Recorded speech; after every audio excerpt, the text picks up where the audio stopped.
Let me see. I need my keyboard. I'm gonna post about it on Twitter. Yeah, I'm just sharing it around too. Hopefully, we get some more eyeballs come in here and come fight me in the hub, everybody.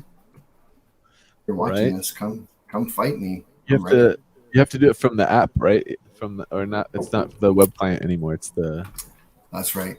Yeah, the web client has been taken offline for a little while, and 100% of the focus is on the game client for desktop right now. But probably have a web version down the road, and of course, mobile is still in the works. And yeah, Mac and PC right now is available on Nice. desktop. Yeah, I have the desktop web client on PC. Yeah, same here. Just got to get a little gaming laptop. It runs really smooth, but everything is in Unreal Engine like 5.2. I think it's the latest, greatest version of Unreal Engine 5. Yeah. So some people might have to update some graphics drivers or install some necessary requirements that are already just built into the client. So it'll all update automatically. But yeah, I remember. I think I had to do that too. Let's see. Yeah, you did. You did. I was trying to get to open that pack on stream and play some games, but it didn't work out right away. It took a little time. Yeah, let's see. I got all my. Hold on, I gotta close my window. They're like blasting some fucking hose stuff right next to me. Oh yeah, that's a good idea. I got trains coming by here every like 5 minutes. I'm gonna shut that window too. Oh, Metropolis Origins has its own category in Twitch. I will change to that. That's cool. Card and board. Right on. We got a couple of new listings coming up too. One of them is actually live right now on elusive.gg. You guys heard about that new like new game launcher, right? Or not game launcher, but it's like that's the one that has like all the stats for all the NFTs and stuff, right? I think it's a marketplace and a Web3 game launcher platform. So I honestly think is very needed because like there's a lot of stuff going on Wax, but like if you use Atomic Hub, it doesn't really have like an explore section for your like, okay, I like RPGs, I like shooters, so like how do I find that? Yeah, it doesn't really exist. You kind of have to just like find a Discord and have someone tell you which projects are cool and stuff, but there's no like hub that connects all the games on Wax. So I do actually think that's a good idea. Yeah, I like the UI. You can go in there and check out some of the tools that they have. That's one thing I think that Wax might be missing is like a good data aggregator kind of website where people can just go and check out stats on the fly, like at a glance, and see what any game is doing at any given time. Yeah, that'd be nice. Yeah. I guess like the DAP radars kind of does that, but not super useful. I mean, what do we got right now? I guess Alien Worlds is still kind of just dominating everything for like transactions and stuff. Yeah, it's like a third of all the transactions a second or something absurd for all their bots. About that. They really need to just take their mining off chain. Like that doesn't need to be on chain. Like really, it should just be like the withdrawals on chain. Like when you withdraw the TLM, because they already have it. When you mine, the TLM goes into like a separate wallet, and then you have to sign a transaction to get it into your actual wallet. That should just be off chain. Like all of that stuff should not be cluttering the blockchain. That should just be happening on their own internal servers. And then when you withdraw it, that's the one transaction coming on chain. But I agree. But you know, how is DAP Radar going to find us otherwise if we don't have 200,000 daily active bots mining TLM? It does seem like it's like encouraged to have bots on your game through smart contracts because then that's free advertising on DAP Radar. Like that seems to be like a strategy, but I don't really think long term that's going to be good like that. I think we're all on the same page where we just want a game that's fun to play and it doesn't really matter how many resources you have to play it. I think that's what's coming in this space really is more off-chain games where the tokens might be on chain and the assets might be on chain, right? So you can buy and sell in a marketplace or swap on an exchange, but really, do you need to tell every action that you're doing in the game to the blockchain and host it there? No. Yeah, that's definitely, I agree. Like the blockchain shouldn't be like where you're playing the game. It's just where you're storing the assets. Exactly. or sending secret messages to your clanmates or something. Yeah. Where they have to have the public key to read it or something. I don't know. Right. And Yeah, I think encryption should just actually go back to its roots of like sending private messages and stuff. That's where I feel encryption is most needed these days, especially now. Oh yeah. Yeah, I use PGP or PG. Yeah, PGP. Yeah, if I'm doing PGP keys for sure for your email, right? Same. That's old school, brother. Yeah, old school. You could straight up like post a PGP encrypted message on your like Facebook wall, and only the person who has the key to decrypt it can read it. Yeah, Easy I love peasy. that, and that's where crypto should be 100% right now. The focus should just be on privatizing and decentralizing everything using private keys. Yeah. I mean, they're definitely building all that stuff out. There's a lot of focus on that. It's really exciting to see. It's been a trip. I love your neon nights. Your stream is awesome. Your background is so dope, you guys. I love it. Oh, I gotta turn my neon sign on too.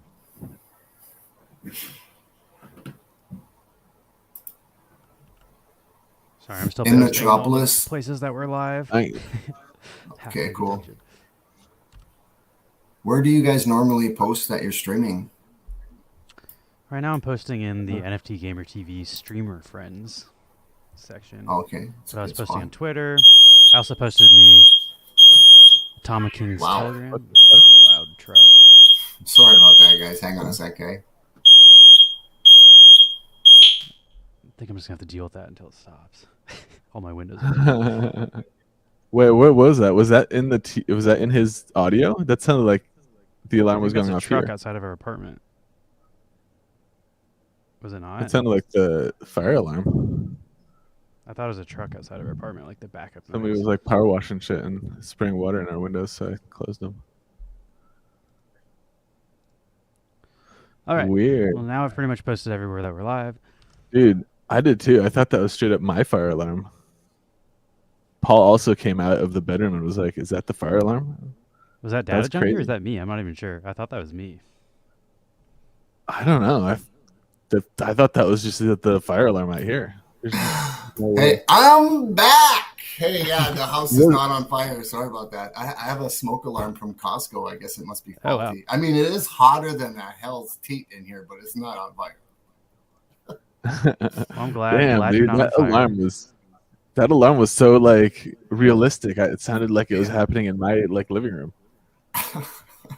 That's crazy. I thought a truck was backing up outside of our apartment.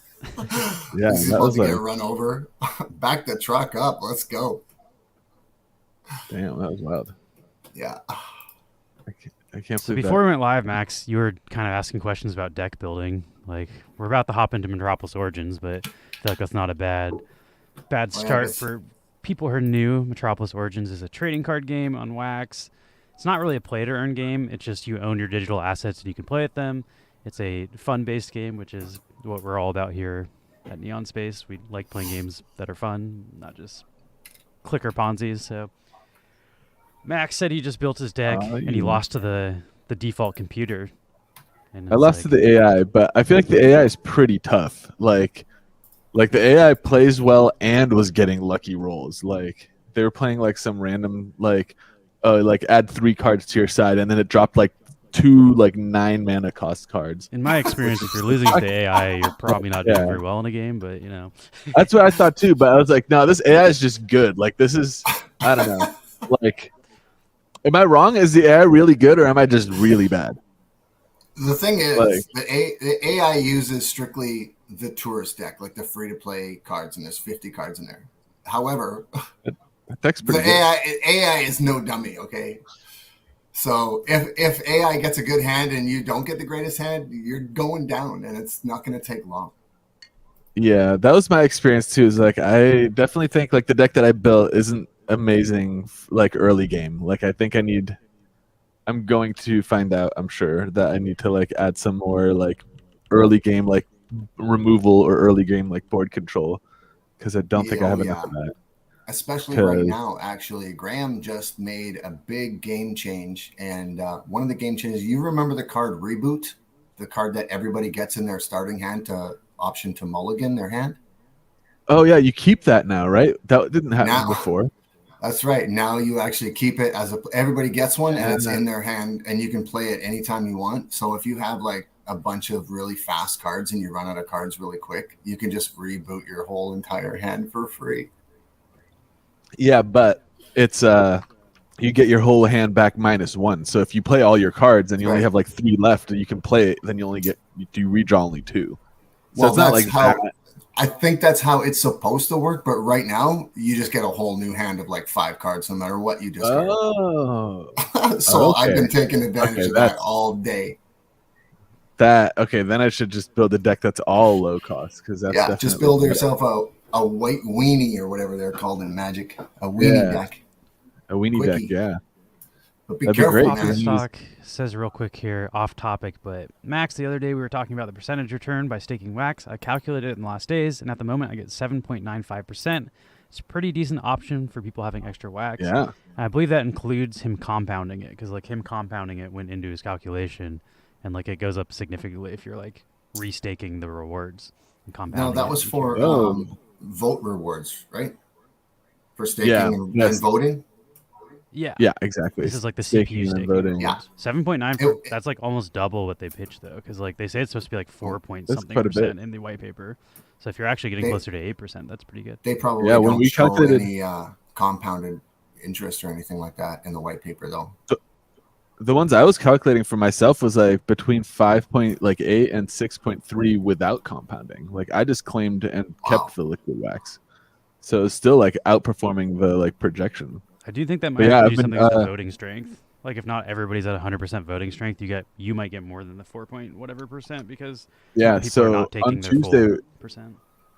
This Tuesday when we check back in on the DeFi wallet, we staked last Tuesday. We staked some wax to somebody who had their CPU like stuck. So we'll see how much we've earned from doing that for a week, and then we can calculate and take a look at what the projected is. Poppin' Stock said there's no compound for that. I don't even know what the word tranche means. I guess that means calculation or like prediction, right? Like I don't know. I claimed at the same hour for straight days, got the same quantity of wax, 7.95%. Okay. Yeah, that's what I was saying. I was seeing those percentages without compounding.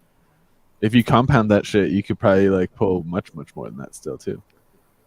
Like, Max, did you want to share your screen so you can show off your deck? So maybe Datajunky can like give you some pointers on. Yeah, here. Let's see. Let me first launch Metropolis. Play with the mouse. Get out of here, kitty. That's Feisty, by the way. She's earned that name, Feisty. I feel like a lot of cats are pretty feisty. Cat's got attitude. Her daughter, she had a litter, actually. Well, we found this one cat in the tree in a blizzard about 4 years ago, and we named her Dusty because she looks like a big duster, like a big dust ball, just a hairball, right? Yeah. And we had an appointment to get her fixed, and like 3 days before that appointment, she got knocked up. So we ended up canceling that appointment. She had a litter. We found them all new homes except for one, right? Because our kids are like, oh, we got to keep a kitten. So we kept a kitten. And then that kitten, we had an appointment to get her fixed. And like a week before the appointment to get her fixed, she had a litter. Oh, wow. Yeah. So now we have 3 cats. So we had to keep one from every. It's quite the gang you got going on. Generation of pussy in this house. Like 3 generations of cats. And the 3rd cat has like, extra toes or whatever. So I just named her Cryptos. Nice. Let's see. Is it possible for me to create a deck with cards I don't have? Like if I just want to choose? No. Because right now it's quite a few of them. They'll have like 0 and I won't be able to use them. Yeah, it looks like are you logged in with the account that you have cards? I see you have some Founders cards in there. Nice. Yeah, I have my here's like the deck I just built, and I also have the underground deck. You should build a speed deck so that you can take advantage of that reboot hack. Right. Now let me see. I gotta grab my. I have one pre-built if you want to see how it works. Let's just get into it. Let's fight. Oh, I'll get rolled. But I'll take it easy on you. I'm down. I'd have to scoop a few more. So is your deck, Max, is what's happening, like your deck a less viable deck than the free-to-play deck? Is that, like, do you not have the cards? I haven't played my deck against anyone. I built this earlier, like yesterday, and then played it a little bit this morning. Like, this is like a deck I have from NFTs that I actually own. It isn't like the way I would normally build a deck like this. Is I would have used 3 cards, like 3 times any card I'm using in the deck, and never run anything that isn't like a duplicate 3 times. So that way I can have a very consistent strategy. I just didn't have 3 mints of every NFT that I was trying to use. So it's a little bit more like sloppy than it would be if I was gonna go through and like scour the aftermarket, but I didn't. Is the 3x just so you consistently pull the same cards, so you have to like you can more expect what's gonna come out? Yeah, exactly. But I see Datajunky. I've never really gotten into like trading card games as deep as you, so I don't know deck building strategy. Like, I'm the person that just uses the default built decks and hope I can play correctly. Yeah. And then I have, like, if you see here, if I go to my deck builder, if I look at like the deck I just built is the Neon deck, you can see here that like most of the cards in the deck cost 4 mana, right? So that's like you get 1 more each turn. So this is, most of my cards are like turn 4 cards. I think your webcam's slightly blocking what you're talking about. Oh, yeah. I guess it'll show you here, but I don't know if I can bring it up somewhere else. But either way, it breaks down the deck right here where my webcam is blocking. I think I can actually see that when I click the deck play. builder has some interesting tools for deck builders, because like with traditional cardboard cards, you're just building decks. You can also just hop into a game with Datajunky if you want instead of the AI. Yeah, I'm ready to go. Techno Enigma. All right, let's do it. So go. And also to our viewers, like, we're happy to play some games against the viewers. So if you want to play either Datajunky or Max, let us know. And I think we also have some stuff to give away, so we can give away stuff to people who beat us, or we can just give participation trophies, whatever people are interested. Here's the breakdown I was showing you earlier that was covered by my face. So you can see the Neon deck I built. Most of the cards I have are turn 3 cards. I thought this was 1. So most of them. Is that like the default deck? The Underground is a deck I bought, like an Underground deck pack, and then I built the deck from that. Okay. So this was like a deck that was pre-built. The team dropped a few packs in the beginning. I think you picked some up, actually, didn't you? Yeah. Oh, yeah. I still have a few sealed, too, like the early full deck packs. So in this game, there's 3 factions. There's Underground, there's Government, and then there's Corporate. And each faction actually has like a custom deck that you can build just with 1 of every card in the deck and a couple of doubles to make it 50 cards. And they're really powerful decks. They actually work really well together because the faction cards all work well with each other, right? They're in sync. Yeah, I have 2 of those. I have the Fallen City core deck, and then I have the Underground deck. The Fallen City core deck is actually the new tourist deck, because we have new artwork and a new expansion coming out called the Fallen City. So we're just swapping out the free tourist deck with the Fallen City core deck, which is all new artwork and some new cards. Can you pull down the Neon one again? I feel like your big difference is like they have 11 on 1, and you only like you're playing way too many high mana cards compared to if you're losing to the computer, it's because they have a bunch of the 1 mana cards. They have a lot more early game stuff, way more. This is the computer's deck too. The computer's deck kind of fucks. And then the Underground deck I have is a little bit more biased to like turn 2 and turn 3, but my personal deck I've biased way too hard to turn 3. So I'm gonna try my Underground deck. Nice. Let's see. Boom. Oh yeah, and there you are. There's Datajunky. All right. So you're first. Yeah. Okay, so then here the blue circle on these cards, by the way, is the cost to play them. Down here, you can see this is how much energy I actually have to spend on. If you hover every turn, if you hover your mouse over a card now, it actually comes up and shows after a few seconds. Yeah, I like that too. And if you leave it, it tells you what each of the things is. So it tells you the name, health points, attack value. See how it's like. So that way I can see like, oh, what is that 2 in the top left? Oh, okay, that's the attack, and then the health is the right. Like if you just leave it open, it pops up. That's kind of nice. Right now, this is the thing that he's talking about the meta, where like every turn you start with this, you get to redraw your hand with one card less. That isn't just for your first turn. You can like keep this all throughout the game, and I guess once you've spent all your cards, you could play it again. Although my hand is kind of biased to late game stuff, so I'll probably just play this right now. Hopefully, pull something that costs one. Yeah, and get some ones. No dice. Yeah, oh no my dice. God! I got a couple. I am gonna just absolutely. Oh wait, I was looking at the wrong one. I was looking at the yellow, not the blue. Yeah, I'm getting pretty shit. All right, I got a corruption feeder on deck. Let's hope there's some viruses in the future. Let's see. There's in Metropolis, even the coffee machines have attitude. So just remember to say please and thank you, or you might find your coffee a little bit zappy. Let's see. How do you even pronounce that inadequate mass? He says, do you ever call it Metrorgens? Metro. Yeah. Like that doesn't. Metrorgens, yeah. Metro Origins. I'm going to drop this on his side here. Ooh, I don't like that card. That card bothers me. So what this does, I played that on his side, and it says if it dies, it deals basically 3 damage to the adjacent card. So if he has one on this side and on this side, it would affect both of them. And then he can attack his own board, or I can also attack it. So it's kind of like you both get to control what's going down.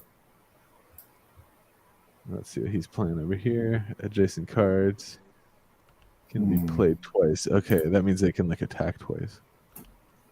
All right. And this guy has 4 health. Let's see, what am I going to do here? I can play for 3, so each time it attacks, it gets 1 more attack. That's not bad. This person only has 2 health, but if he puts a virus down, it's going to get 2 more health. So I have to get rid of this fucking person quick. Pump it. I don't know which one. Really actually, the chopper that you have on deck will get rid of it when the chopper goes away. So you can. Oh, that's true. I could have. You can hit me, or you can hit my guy. I went too quick at your character. That's true. I could have attacked this guy, and it would have died and killed this one. Yeah. That's the thing about Metropolis Origins. So many tactics in here that we can use. Yeah. Well, we'll see. We'll see if I come back from there. Next turn I'll have 4, so I'd be able to play this. What to do? Oh, okay, that's pretty good. I guess this guy probably would be a good. Get rid of that. Adjacent cards can attack twice. Okay. Oh, because you can attack twice. Little insurance policy with Desmond. Desmond's my little insurance policy, so I don't get wrecked too fast. Fuck. This little attack twice thing is fucking me up now. I need to get rid of that. But first, I have to target this guy because he's calling all attacks, basically. I only got 4. Chopper would be a good play to get out early, although that's the only card you'll be able to play this turn. But it'll get rid of my attacker, and then you'll have 2 choppers on the board when you hit end turn. Oh, you got to hit my bunny rabbit, though. Right. The insurance policy. Ugh. Well. But now you got more choppers. Clones at the end of the turn. Oh, okay. So will they both clone next turn and turn into 4? Nah, just 1 clones. Just 1. Okay. But either way, you can that too. Twice to kill them both. Yeah. Or I could just phone you up. And this guy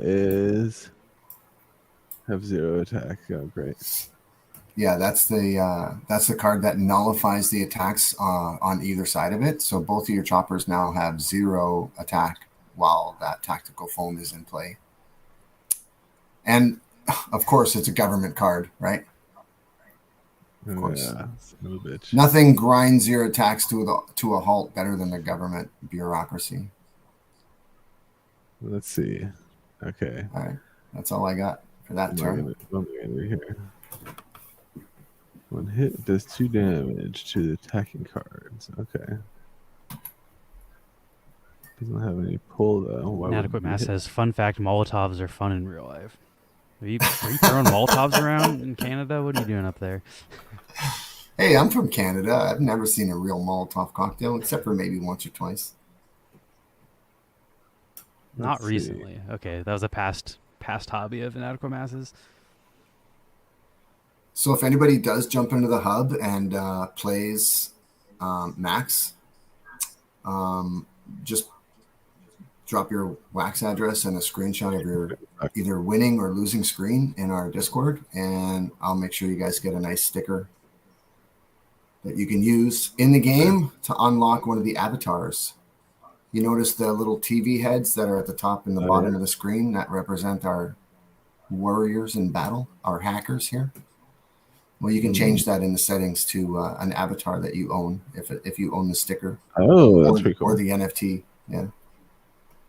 I also put the link here if you want to download the game. That's all I had on my turn here. I'm pulling way too many high value cards and I can't play most of my shit, so I'm getting kind of rolled right now. Yeah, and that tactical foam. Got that foam party. Yeah, at least these guys are still counting to beef each other's health. Well, I got to get rid of that zombie because that zombie is just nasty. But here's a daisy cutter in the meantime. Oh, whoops! Did I do that? And 3 health to adjacent cards. Oh, great. That's fine. That's fine. Right. Let's get rid of that. I still have my reboot card, bud. Yeah. Great. Let's see. 6. Okay, what are we going to play here? Draw a card. Yeah, let's start with that. Parlay. Oh, that's cool. Maybe you'll get my reboot card. I've never thought of that. Do it. Just do it. Let's see. Pull it. Oh, you got my mercenary. God damn, what did I get? I got a Molotov. Thanks, dude. Let's see. I'm gonna fire this Molotov up next turn. Let's see. What am I gonna do here? Inadequate mass game incoming. Yeah, let's go. Are you coming? Come to the hub. I gotta take out your guy here at least, so you get a little less attackers. Oh, thank you for the raid, Tourist Station. I think. Oh, right on. Max, your stuff might be not working. If the audio. No, the visual cues when we get raids and stuff. But weak. Also, the chat isn't happening above your face, which it should be if that was working. But yes, thank you for the raid. We are playing Metropolis Origins. It is a trading card game on Wax. Here, I'll post the links, but if anybody wants to play against us, you can potentially win some stuff. Oh, mana is data. Okay, got it. The links.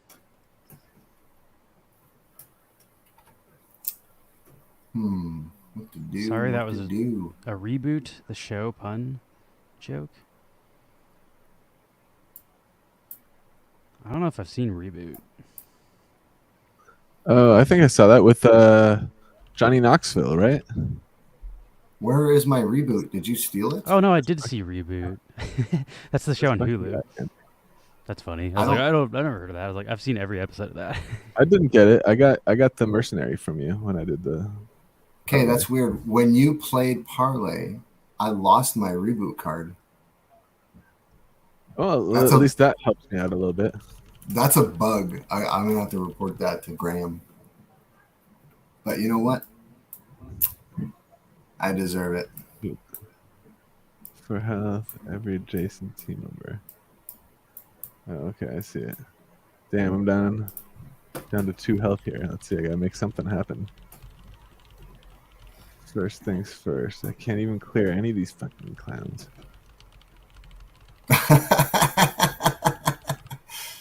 Let's see. Well, you could get rid of the daisy cutter with 2 attacks, and it wouldn't even get rid of your cards. Actually, it wouldn't kill your choppers. It'll just knock him down by 3 health.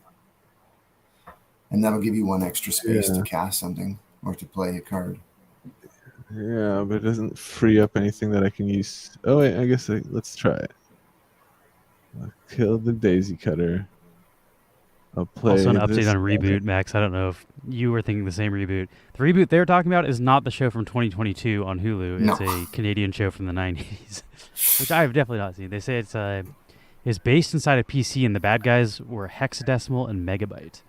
I remember that show. Reboot that show, they're going to have to turn him into gig or terabyte. Megabyte's weak news. That was on like YTV when I was a kid. I'm dead. Yeah, you're done. At least I was able to free up these guys and do some more damage. But yeah, 30 to nothing here, so that wasn't great. It was a warm up. Let's see. I'll try my neon deck anyway. I know it's even worse than this one then. Maybe I'll try. Okay, I have seen this Reboot dude before. Son of a bitch. You have seen the Reboot show? I mean, I'm familiar with this character. I don't think I've ever seen the show, but like, yeah, it was kind of like a Ghost in the Machine. TV at some point when I was a kid. I'm gonna go for a rematch here. Let's see if I can. But I switched decks to the tourist deck. Tourist? Okay, I'm gonna use the Fallen City core deck. I'll show this intro really quick. Yeah, I think that's what I'm using too. Right, because you said that's like the. I come from the net, through systems, peoples, and cities, to this place, mainframe.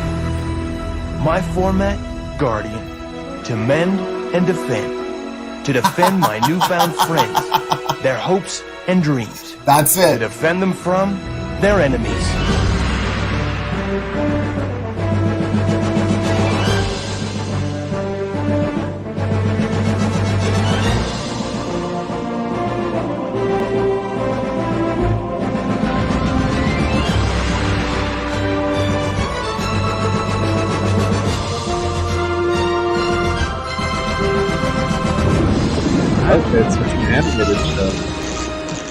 They say the user lives outside.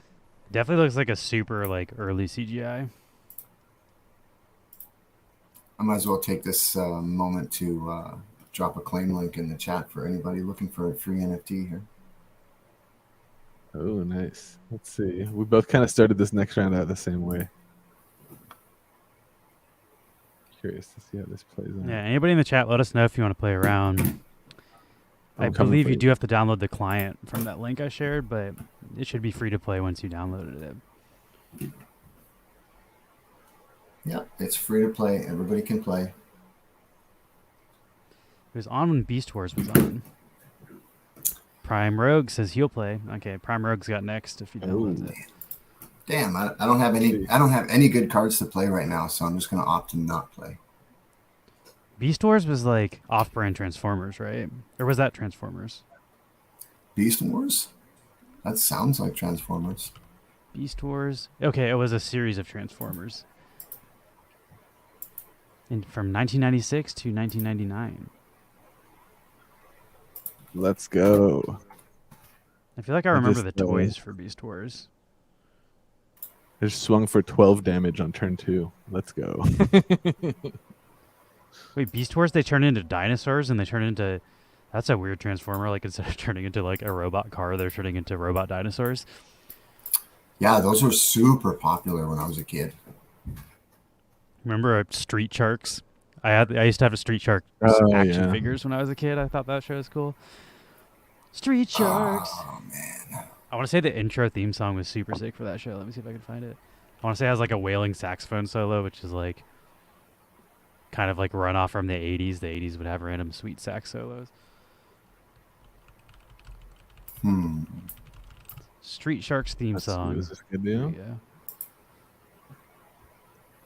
That's disgusting.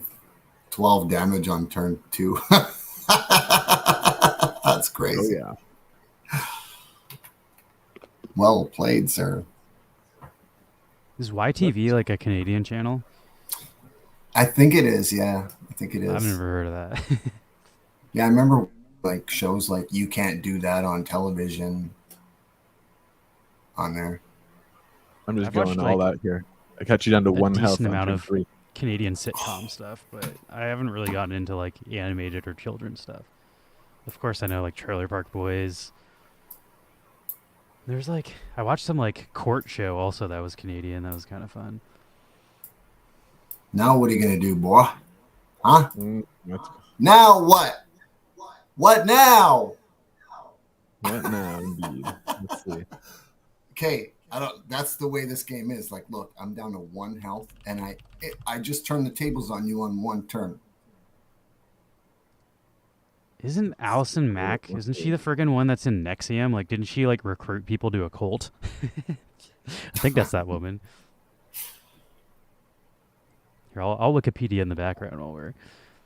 Let's see. Allison Mack is an American actress who played Chloe Sullivan on the superhero series Smallville. She's on Wilfred, and she's a member of Nexium, the multi-level marketing company selling professional and personal development seminars, widely described as a cult. Wilfred is actually a really good show. I like both. I kind of like the Australian version better, to be honest. But I like Wilfred. It's a different Australian version. Different yeah, I'd have to check Allison that out. Mack. I remember there was 2 versions. It's the same actor. Like the guy who plays Wilfred, the guy who plays the dog, is an Australian actor, and they just brought him over. But then like the dynamic changes a little bit. I think the dynamic makes more sense in the Australian version because the dynamic in the Australian version is like it's the girl's dog, and then like he's starting to date the girl, the main character. So the dog is like sussing out the guy for dating the girl. He's like, "Oh, why are you dating my woman? I don't want you around. This is my woman. I love her." And like I feel like in the American version, like he's hitting on her, but she already has a boyfriend. So it's like a different dynamic between him and the dog. But like I feel like it makes more sense that the dog would be defensive and like not want him to date the woman in the Australian version. But they're both good, and they're actually like different shows. Like the plot is different in both the shows, so you can watch both the American and the Australian series and enjoy them. Well, now I have to download the Australian series. And it's kind of the same thing with The Office. You know, I like the UK version better than the American version. Yeah, they're definitely very different too. Like the UK version doesn't have like the secondary characters. It's really just between like Oh bullshit! That's weak, the Dwight, Jim, and Boss character. Whereas like the Daryl character and like all of those like secondary like warehouse employees and Phyllis and like Oscar and all the people you come to love in the US series, like just that dynamic doesn't exist in the UK series. Why didn't this strategy work? So I tried to play this guy who gives adjacent cards +2 attack. This character gives adjacent cards -0 attack, but it has 0 attack on their own. Why wouldn't they now have 2? I was trying to do a lethal move here. Tactical Foam is the card that I played on your side, so it's actually I control that card. You have to get rid of it. And it doesn't attack. It's not an attacking card. It's actually more of just a blockade. It's a roadblock. It's a pothole.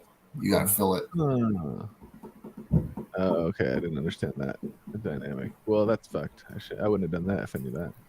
Damn it. Yeah. I feel like right it's worth now trying the UK Office again in Adequate Mass if you tried it and didn't like it. There's also like a pretty good spin-off of like the boss tries to have a music career and they made like a Netflix movie out of it. That's pretty fun.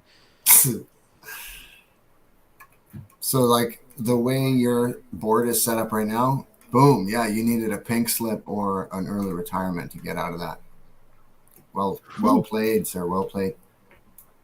I wouldn't have played that that last like that.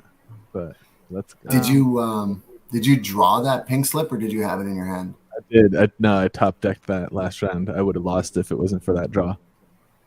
Nice pull, win, baby. No nice big deal. pull. Hey, that game was insane, actually.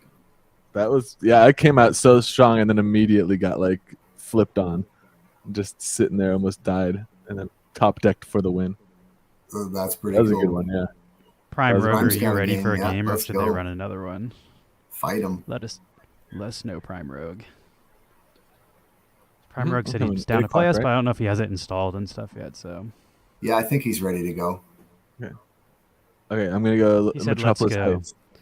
Yeah, he's a regular in the hub. He's good too. So. Begin matchmaking. Let's go. I'm coming. It always tells me to install more RAM.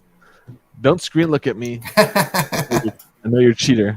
1 second, I'm gonna say goodbye to Paul. He's heading out, but I'll be right back. Oh, let me play the Street Shark intro. This is perfect timing. I have it queued up. We're just gonna watch 90s animated. Some say they're just no good. Half shark, half man, fighting evil, that's the plan. Street sharks. Street sharks. Street sharks. Oh, they jostle. They bite. They bite. And this handful of thin right. They bite. They bite. Chewing up evil with all of their might.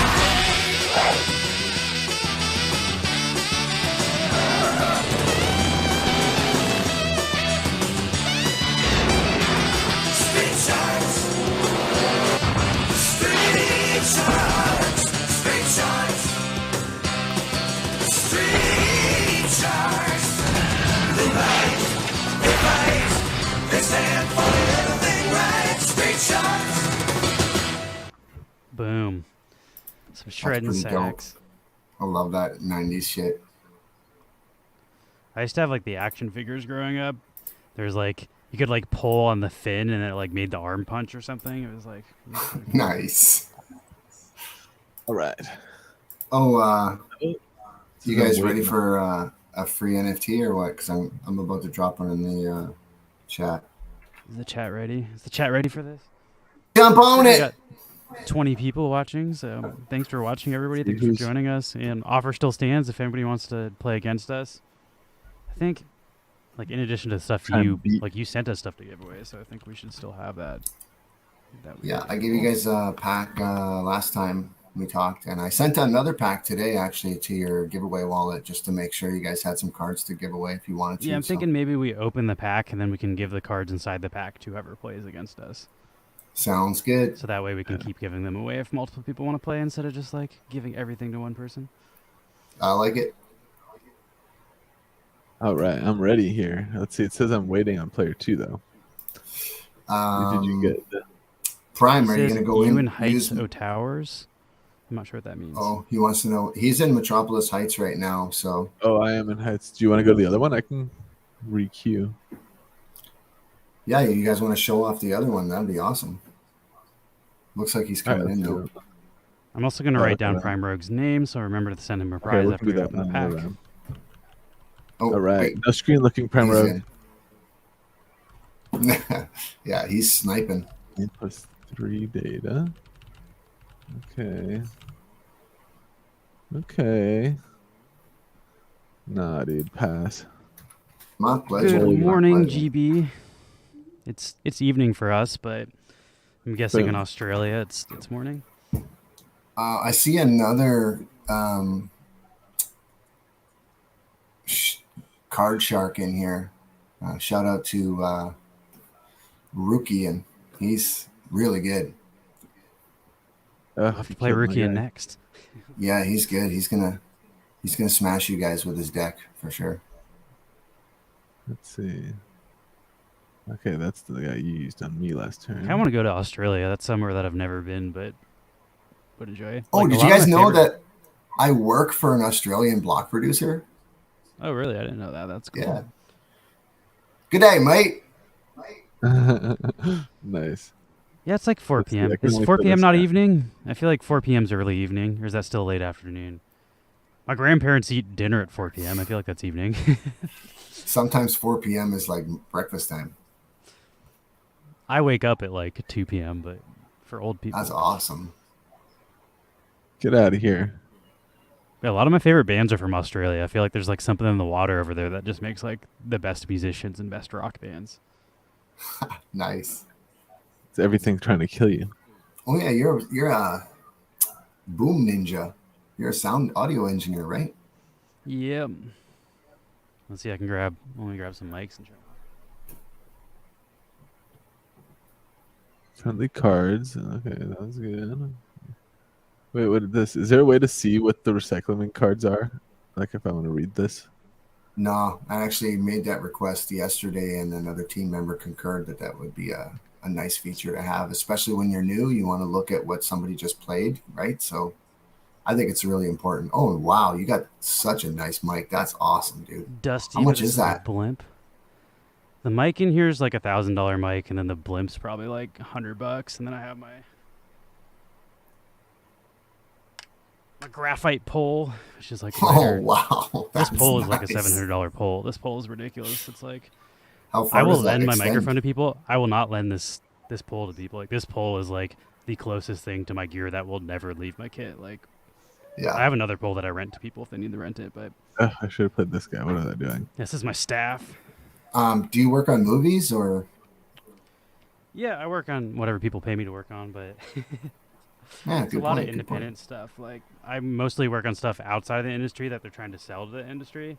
So like someone will fund their own movie and then like try to sell it to a distributor and they pay me to do the sound, but I'm very rarely like working on studio stuff. Max is more of like Max has worked on Marvel films and shit. Like Max is legitimately in the industry. I'm more of like with the up and comers, people trying to break into the industry, self-financing their stuff is what I work on. Cool. Let's see. I should have played this guy last turn. That was kind of a waste, but at least I can take your guy down. Yeah, you always want to use the Cyclone to level the playing field before you do any attacks with your other cards. Yeah, because he can only attack exactly cards on the board. Opponent's cards, yeah. Nice, boom. I wonder if using this next to that card, would that allow me to attack 8 times? No, actually, it only allows you to attack 5 times. Oh, okay. That's good to know. That'd be another one where I'd get wrecked by not understanding the rules. I know, yeah. Trust me, I've blundered many a times just trying to figure out what the card text in the actual game utility is, if it's the same or not. But, you know, in any alpha set, there's always going to be some revision. So, I mean, the team has done a lot of balancing, and they're working on different text and card abilities and stuff for the Fallen City set. Yeah. And as they go, you know, they're going to be cleaning up any of these past mistakes that were made. Oh, you son of a bitch. Which is another huge bonus for putting a trading card game on the Wax blockchain, is because, you know, with Magic the Gathering and all these other cardboard games, there's banned lists and restricted lists, and it's hard to keep up if you're a player, especially if you're in tournaments. So you might show up to a tournament with your deck and automatically be disqualified because there's a new banned list or restricted list. Yeah. So with this game, that doesn't happen. You're either eligible to play with it or you're not, and you'll know as soon as you start the game whether that deck is banned or restricted or not, or eligible. Okay. And it's so much easier to balance the game, right? You don't need to ban a card. You can just alter it slightly, nerf it a little bit, pump it a little bit, balance it better. Let's see. How am I going to do this? Okay, check this out. I'm gonna play. Wait. Let me double check I have enough. Yeah, okay. If I play this guy here and this guy here, now I can attack. Yep. Once and then twice, and this guy should get buffed. Kill the guy. Bam. Let's go. There you go. And now you got one more attack. Yeah. See? That's the kind of math that you need to win. Oh, no, I used all these guys already. I already did swing at him once. Gotcha. Yeah. This thing's pretty good. This well thing. Done. Like, New Water? Oh, yeah. Sick card, man. Good. Sick card. Inadequate Mass says, I feel like Lewis needs a silhouette shot holding a boom NFT. And I was just mentioning that audio engineer is like one of the traits for our profile picture we're working on. We kind of put like stuff from all of our professions. Like I think we put stand-up comedian for Paul, and like there's like VFX artist for Max. Like there might be like him with like a mouse and a keyboard or something, but like there'll be little Easter eggs from all of our personal lives when we finally eventually release our profile picture project. Which who fucking knows when that'll come out at some point in the future. That's fucking... Jason's cards can be played twice. Oh, you have the same one. You just have a different art style for it. Let's see. That's fine because I'm gonna kill your guy. Kill this thing dead. Oh, it's my turn. Start One. That Boom. new water card that lets you attack twice per turn. Yeah. There's another card called I think Inspector. That's the one where it gains +3 to its attack every time it gets hit. So it starts out as a 3/3 creature, but if you smack it twice, it's a 9/1 creature. And if you attack twice, it's 18 damage on that thing. Let's see. Boom. Cards It's getting a really extra sick combo. Oh yeah, let's go. That's all I can do for now. I'm coming for you, dude. I'm coming for you. This is going well. I wonder what deck he's playing. Too. Yeah, what deck are you playing, yo? Do you want to play next Rukian if Rukian is still in here? We could also do like, if we want to switch off, we can do Datajunky can share a screen, and we could do like Datajunky versus Rukian, and then Max and Datajunky can switch off playing the audience. Play the winners. Sure.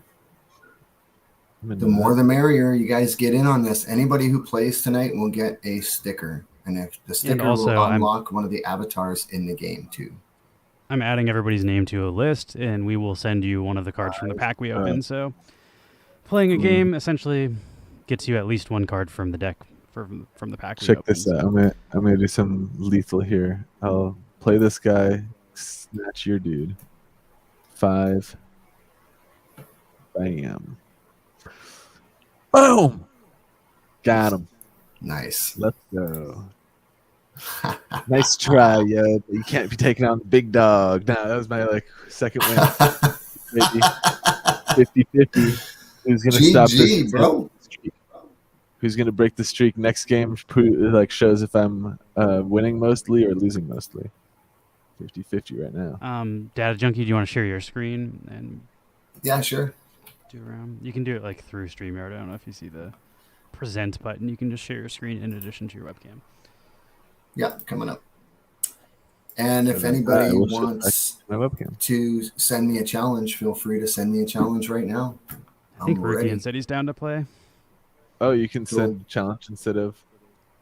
Yeah, you can do a direct challenge on the left side of the hub. If you just click on somebody's name, you can actually challenge them directly. So, he said, what mode am I going in? Oh, try that again, Rookie. I think... There we go. Data Pirate. Oh, nice. Well, I guess I'll do the reboot deck. See what happens. I also dropped a free NFT in our Discord. If you guys don't have the link, we can drop it for you soon. If we have enough, we could also have if both Rukian and Prime Rogue are trying to play, the other person can play Max. So definitely, yeah. We can only have one on screen. Oh, yeah, he's trying to play. I think Prime Rogue is Data Pirate, so if Rukian wants to play, that would be versus Max, right? Rukian. Okay, let's see what we got here. I'm going to challenge him and see if he's trying to play. I'll let you know how it's going. We can also switch over to your screen if this game ends earlier. This game won't last long. Oh, yeah? Are you going to get stomped, or are you going to do the stomping? I think I'm just going to be walking all over here. But we'll see. We'll see how it goes. It's the total reboot deck, so it's so fast. It's absolutely brutal. Let's see.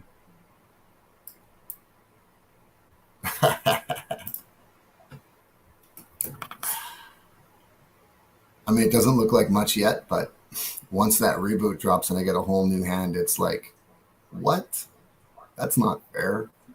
Personally, I think it's a little bit broken as is, but hey, I'm willing to play with a broken deck. I don't care. Yeah.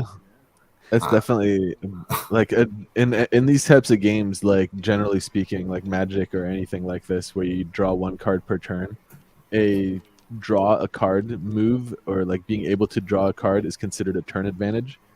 So this reboot strategy is like a turn 4, 6 turn advantage or some shit. It's ridiculously overpowered. Turn 3, he's at 16 health already. Yeah, oof. This is I think savage. Data Pirate that's a Prime Rogue, right? Prime Rogue? Yeah, I think so. Yeah.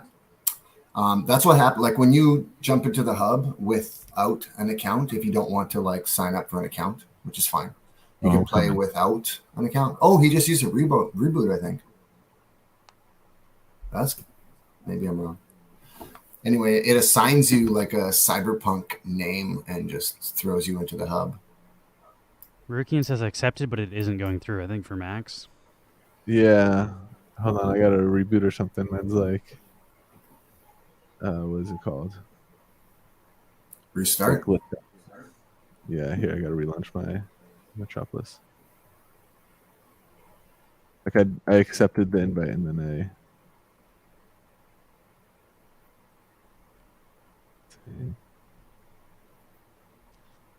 should be back on in a second. I don't know what happened, but I think this game is a little bit glitched. I thought he used his reboot this turn, but I actually am full of cards. I didn't even draw cards this turn. I don't know why, but my hand was totally replenished, and I have a reboot still. So talk about broken. Let's go. Rigged. It's rigged. Yeah. All right. Let's see. I don't see your name anymore. I see Datajunky, I see Data Pirate, and I see myself, which I'm Techno Enigma. How many people in the hub right now? Just the three of us right now, so I'm looking for the fourth one to challenge. I think Rukian was there a they'll second also- ago. He might have restarted this game. Yeah. Yeah, there he is. I just see. He just popped back in. He said it's crashed. I had to restart app. Yeah, that's what I had to do too. Okay, hit me with an invite and I'll accept this time. I'm watching for it and I'll do it as soon as I get it. Also, I'm if this checking Data on the Pirate Data is not Prime Rogue and it's somebody else, let us know so we can write your name down to send you a card after this. And if it is Prime Rogue, I guess let us know too. This deck looks familiar, though. I mean, it looks like one of Rukian's decks. I don't know. Rukian, I think, is actually named Rukian in app, though. Like, he has his name. Yeah, I see him. I'm waiting for a challenge. Do you want to send me a challenge, Rukian, or should I send you one, I guess? I'm just waiting on you to send me one at the moment. Data Pirate is me, says Prime Rogue. Okay.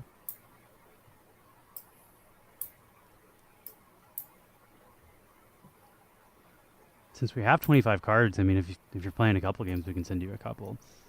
Assuming nobody else wants to hop in.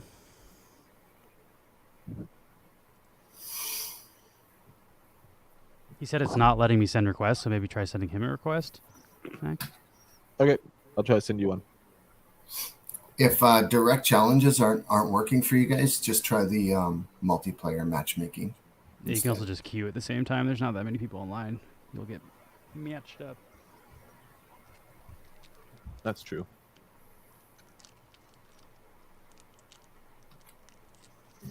Weird. Mine's doing the same thing it was doing a second ago.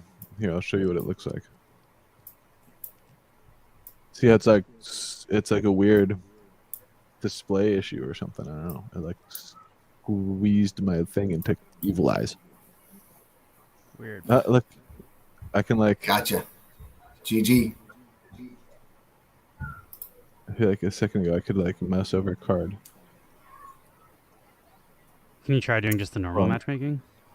Yeah, let me just do like a play AI really quick, just to see if it lets. Yeah, AI won't have any problems. I'm going to enter the multiplayer mode, and I'm going to try Magnolia Towers. If anybody wants to fight me on a new map, check out Magnolia Towers. I actually have a deck built specifically for Magnolia Towers. I think I'll try it. Okay, I'm searching. Oh, nice. It's like a different layout. Yeah. So it's not like 8 cards go ahead. Okay. It's like the bottom half of the screen is me, right? It's not like left or the right side. Okay. Exactly. Yeah. Gotcha. It says it's still waiting for me though. Are you in the game or? Yeah, I'm like turned. It says on right Max now. is playing Data Pirate. Oh, nice. Oh, that's who it is. Oh, okay. Oh, so I'm waiting for somebody else to jump in So I now. think Data Rukeen Pirate would hop in targeted- versus you, targeted it. Datajunky, if Rukeen is able to matchmake. I also have there we Max go, on the Data screen Pirate. right now. I'm coming for you, Data Pirate. We're trying out the new map. Did you want to share your screen and show this battle? Yeah, we got Max Oh, on the yeah, screen yeah. right now. I minimized you for now. Oh, okay, cool. All right, sweet. Let's see. What did you play? Nothing that I can tell. Let's see. What am I gonna do here? So does the map change how many cards you can put down? Actually, you yeah, can- Oh, go on. yeah. Well, this map, you can't play this map with a 35 card deck. You have to have at least 40 cards in your deck to even play this map. But there's 8 spaces for this deck, or sorry, for this map.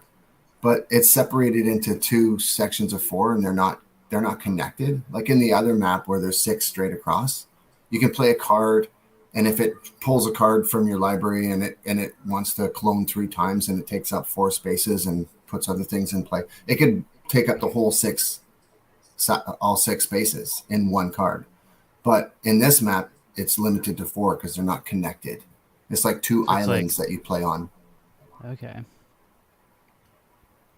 Yeah, Pretty cool. because oh, that guy's 5. Shit, what's this? No.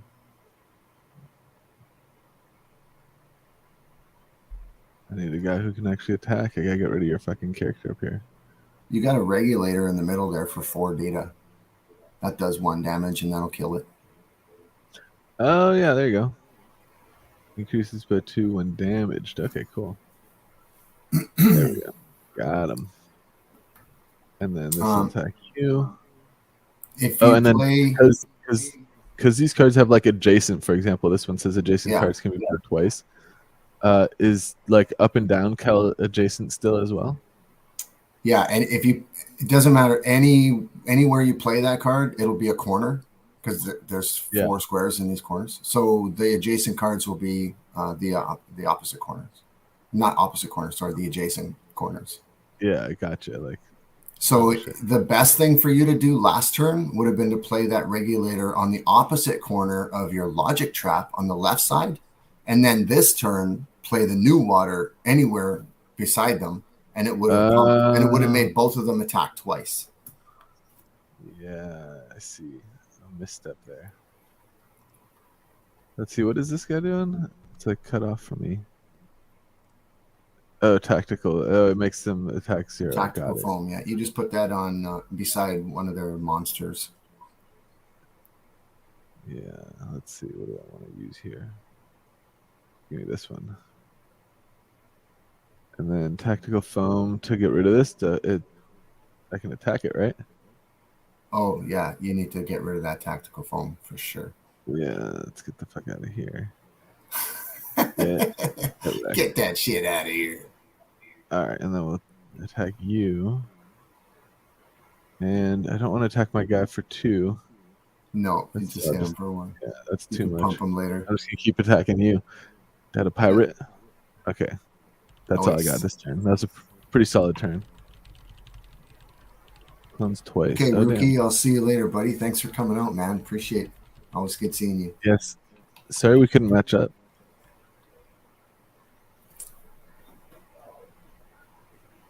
Let's see what Data Pirate's doing now. I'm going to keep the hub just kind of on half my screen here, just in case anybody does want to challenge me. I'll be able to play them. I don't know. Yeah, if anybody wants to play Data Junkies, accepting matches, and we're happy to give away one of the Oh, cards from shit. the packs to whoever plays Data Junkie. So this guy totally just. I gotta kill him before next turn, otherwise he's coming stuff to the board. Here's Yeah, what but we'll who do. knows what he's going to bring? Maybe he brings something bad. Maybe he infects himself with a virus. Yeah, get out of here. And then I got the double attack now on 2 of these guys. Let's go. That's always good, yeah. Don't forget the other side, you got attack still. Yeah, oh yeah. Let's do that. And then what else did I want to do? I made a whole deck with those guys the guys that you hit, like you damage, and they get more attack. And I called that deck Pumpamentals. Nice. To target. Oh, with the 1. Okay, here I'll play this guy too. And. Oh, you didn't attack with him. Oh, right, I forgot. I always think they have summoning sickness, like magic stuff. I know. I'm kind of brainwashed to believe summoning sickness is everywhere too. Yeah. Wow, I can't even believe we've been on stream for 1 hour and 5 minutes already. It feels like 5 minutes, literally. Time flies when you're having fun. I know, right? Most fun game on Wax, guaranteed. Hey, the deck that I'm using right now is also like the deck that you get by default. Like anyone can play this deck. It's pretty good. No wonder the AI was beating me. Like this deck is definitely good. Like it's a AI knows what it's doing. Yeah, playing the AI is a pretty good baseline to building your own deck because it's pretty like good. The AI is pretty fucking tough. And the deck that it uses is like this deck. This deck is pretty damn good. Metropolis Origins, where even your toaster might be a corporate spy. What is this at the? I like the art style for this game too. It's definitely got like a bit of a cyberpunk vibe going on. Yeah, definitely. This game was created in 1987 on a DOS disk. And at that time, you know, Blade Runner was a big movie in the theaters, and the cyberpunk theme was just starting to grow. And a few years later, Magic the Gathering came out, and Graham was highly motivated by that to spark the idea years later, actually, to make this game into a trading card game. Because initially it wasn't really a trading card game; it was just like a side scroller adventure game on a DOS disk for PC. I'm not sure if I knew that history, but that's cool. I know they were also talking about like board game design and stuff at one point when I was in the Discord. That seemed really cool. Gotcha. Yeah, there's some really cool maps that they're working on for the future of Metropolis. It's going to be a really immersive kind of extended reality game, if you know where I'm going with that. It's not quite augmented reality. It's not quite virtual reality. It's a little bit of both. Oh, that's kind of cool. It's like, what is that? Like you can use like those apps on your phone, kind of similar style to that, and see it. Yeah, it's like Pokemon Go meets Dungeons and Dragons meets Blade Runner. Nice. Let's go, dude. I won that one. Now I'm 3-2. Fight me. Let's see. Data Pirate. Okay, I'm fighting you now. What deck are you using? I'll use the one I've been winning all these with, which is just the default like. Cool. I'll use my Pumpamentals deck. We'll see what happens. Oh, maybe I should use the Bounty Hunter deck. No, I'll save that for later. Let's see. The Fallen City Core deck is the one that I've been using. It's the base deck, basically. It's like, I don't know. I've been doing pretty well with it. It's pretty good. All right, cool. Let's go. Okay, sure. Let's play Bunny Rabbit. Okay. The insurance policy. Oh. 2 can play at this Bunny Rabbit. Slow and steady wins the race. Saw a Twitter thread today that was highlighting that like Nike and EA Sports just did like an NFT collab. And like the CEO, I guess, of EA Sports or EA is now like saying they think like NFTs and blockchain is not going anywhere, which is kind of big because EA makes a lot of video games, and if they're interested in digital ownership for its gamers, then you could see a lot more of like mainstream products entering the space, which I think would be I don't know, good and bad. EA is super cash grabby and doesn't have like customer friendly practices, but also like we need to get gamers into the NFT space somehow. So like, hopefully like AAA companies become stepping stones to indie game developers that aren't screwing over their customers. But wouldn't that be nice? That's what I hope. I don't know if you guys saw this or not, but you guys know Telos? Are you Yeah. guys It's like an familiar with EOS, Telos? right? Yeah, it's like EOS. It's pretty much. I think Telos was the first. Well, maybe not the first, but one of the first, if not the first, fork of EOSIO. But long story short, they just partnered with GameStop to build a game, wow. a Web3 game launching platform. It's interesting. GameStop's also on IMX because the GameStop marketplace is like an IMX ERC20 thing, I think. Mhm. Kind of interesting. GameStop's like trying to pivot into stonks and speculative stuff because they had You that know, weird rally with their stocks. They're just like, okay, now like I guess our audience is interested in speculative investments. So. yeah, that was actually insane when I remember you. GameStonks was going to the moon because of that Robin Hood fiasco. I think Telos is part of the that like new swap thing that came out on like between EOS and Wax and all the USIO chain. So if there is stuff being built on there, it'll be very easy to get there from Wax. Hopefully, Yeah, that's right. I It will be. want to say Nefty was also like maybe that was Proton, but Nefty was starting to expand to other USIO chains as well. I'm not sure if like I think that kind of didn't pan out though. I think they like built the tools over there, and then like there just weren't any projects that were like big enough to use the tools that really made sense. I think Proton is doing pretty good.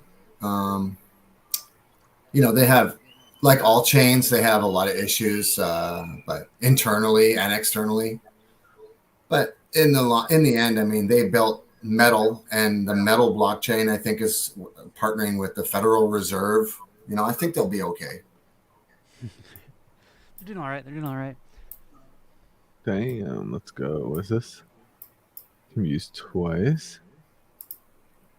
That's not much. Just a lawmaker, a law Attack hammer. I mean, increases. Let's see. Take your guys down. Pumpamentals. Let's see.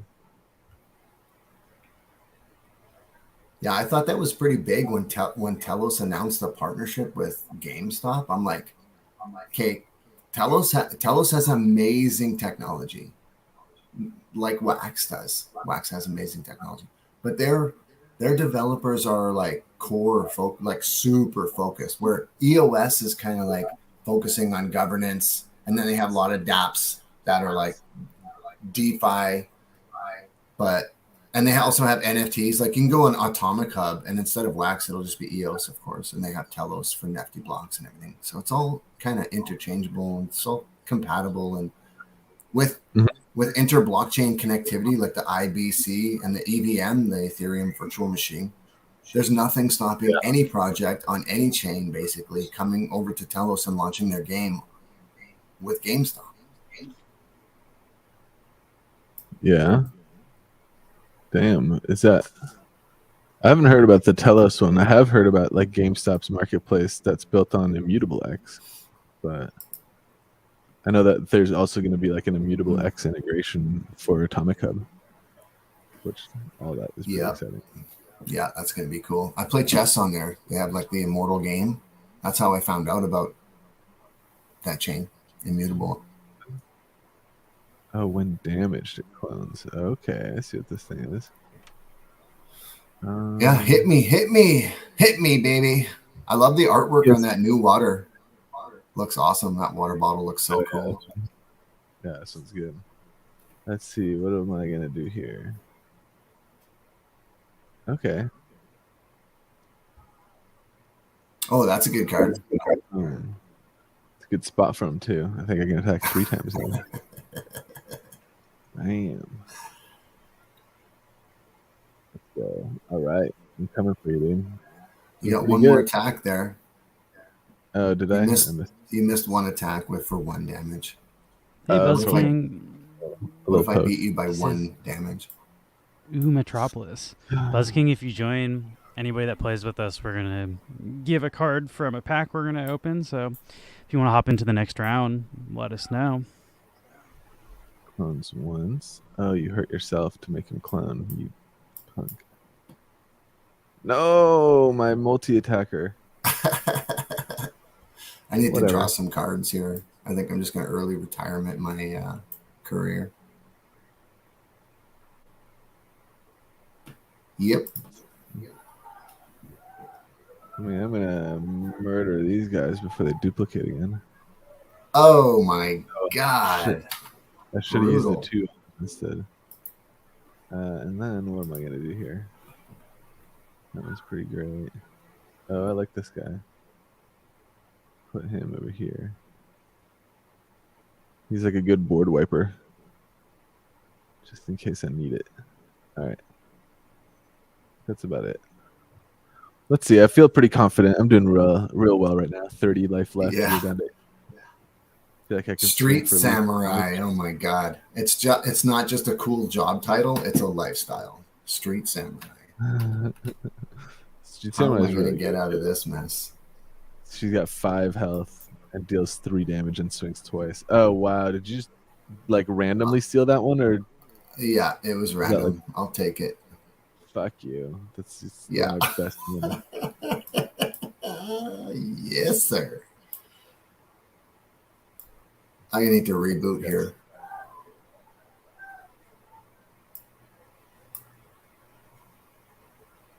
All right. That was BS. That was such a lucky roll to steal my samurai. I know. That was so cool. But look at this. I have 1 attack with it. And that's it. I don't get to attack twice because it's not my turn. I stole it after I was already kind of exhausted. The same goes for the cyclone, the one that attacks 4 times per turn. If you steal it from somebody else, it'll only do 1 attack for that turn. But next turn, it's good to go. I'm just gonna figure out how I'm gonna do this here. I think I should get rid of that. Yeah, you have to. Otherwise, he wipes all 3 of your guys in 1 hit next turn. Yeah, it's just too powerful. I couldn't leave it on the board for too long. But I'm down to 8. I mean, you've been known to do 14 damage on turn 2, so I'm kind of a little worried here with 8 health. I don't think I'm gonna make it out of this game. Let's see. I think the focus should just be to do as much damage as it possibly can. You know what? I'm going to try this guy. This is like the random roll. Let's see what I get. Not a lot of damage dealers, gotta say. Pretty weak. This one, adjacent cards gain +2 attack. Okay, so that's 3. Yeah, just enough. Or, yeah, will it be enough? 2, yes, it is enough. Play him. Hey, Buzz 2. King in the house Bam. right now. Let's go. Just enough. Damn to it! I don't And like I was losing. 36. I was up to 36 health at the end of that. Good game. That was pretty devastating. That was. Let's go. I can win some here. Let's go. Not too shabby. We're going to be hosting tournaments pretty soon. And it's funny because the last time Metropolis held tournaments, they had these rewards cards that come out of like a special rewards pack. And the rewards cards are just founders cards, really. But there's a little bit of a twist. They have a new border. And the whole card, when you see it in the game, it has like this glossy sheen to it, like kind of like a refractor. So they're really nice. They're really nice. And inside those rewards packs, there's a chance at a retro Desmond, which is an ultra legendary card with like 0.001% chance to hit or something like that. But yeah, That's like the 8-bit, really cool. 8-bit version of the rabbit, right? It is, yeah. It's got the exact same graphics from the DOS game from 1987 because Desmond was in that game as well. Oh, damn. That was a cool throwback. That's cool to know. Yeah. Oh, I see this monogamous pirate. He's not. Yeah, Mongoose. Mongoose. Pirate. Okay, I thought monogamous. Monogamous. Okay. What a good Monogamous boy. pirate is better. That's What a a better good one, pirate. right? I'm I'm a challenge- pirate. Are you guys pirates, by the way? Do you guys fly the Jolly Roger on your... I'm actually Flagpole? an enigma. I'm a techno enigma. Oh, nice. The Jolly Roger. Who wants to fight? I think we have a couple. My parents have a couple of Jolly Roger flags. Nice. I need one, like a real one. They're pirates. I've been a pirate for as long as I can remember. See, we got Buzz King and Mahala new in the chat. If either of you guys want to try playing around, let us know. Yeah, who's Mongoose Pirate? I'm not sure who Mongoose Pirate is. I sent a challenge. We'll see if they accept it. Mocha said whom didn't work for some reason. You guys could try to queue at the exact same time. Maybe that's Mongoose Pirate. Yeah, maybe jump into. Oh, there is a. I got a challenge from Data Pirate. Is that you? I believe Data Pirate is Prime Rogue. Okay, cool. I'm gonna guess that Mongoose Pirate is. Let's do it, Mongoose. Mocha. I'll jump in with Prime Rogue. I'm on a hot streak right now, though, so be warned. Nice. Looks like you're starting, Mongoose.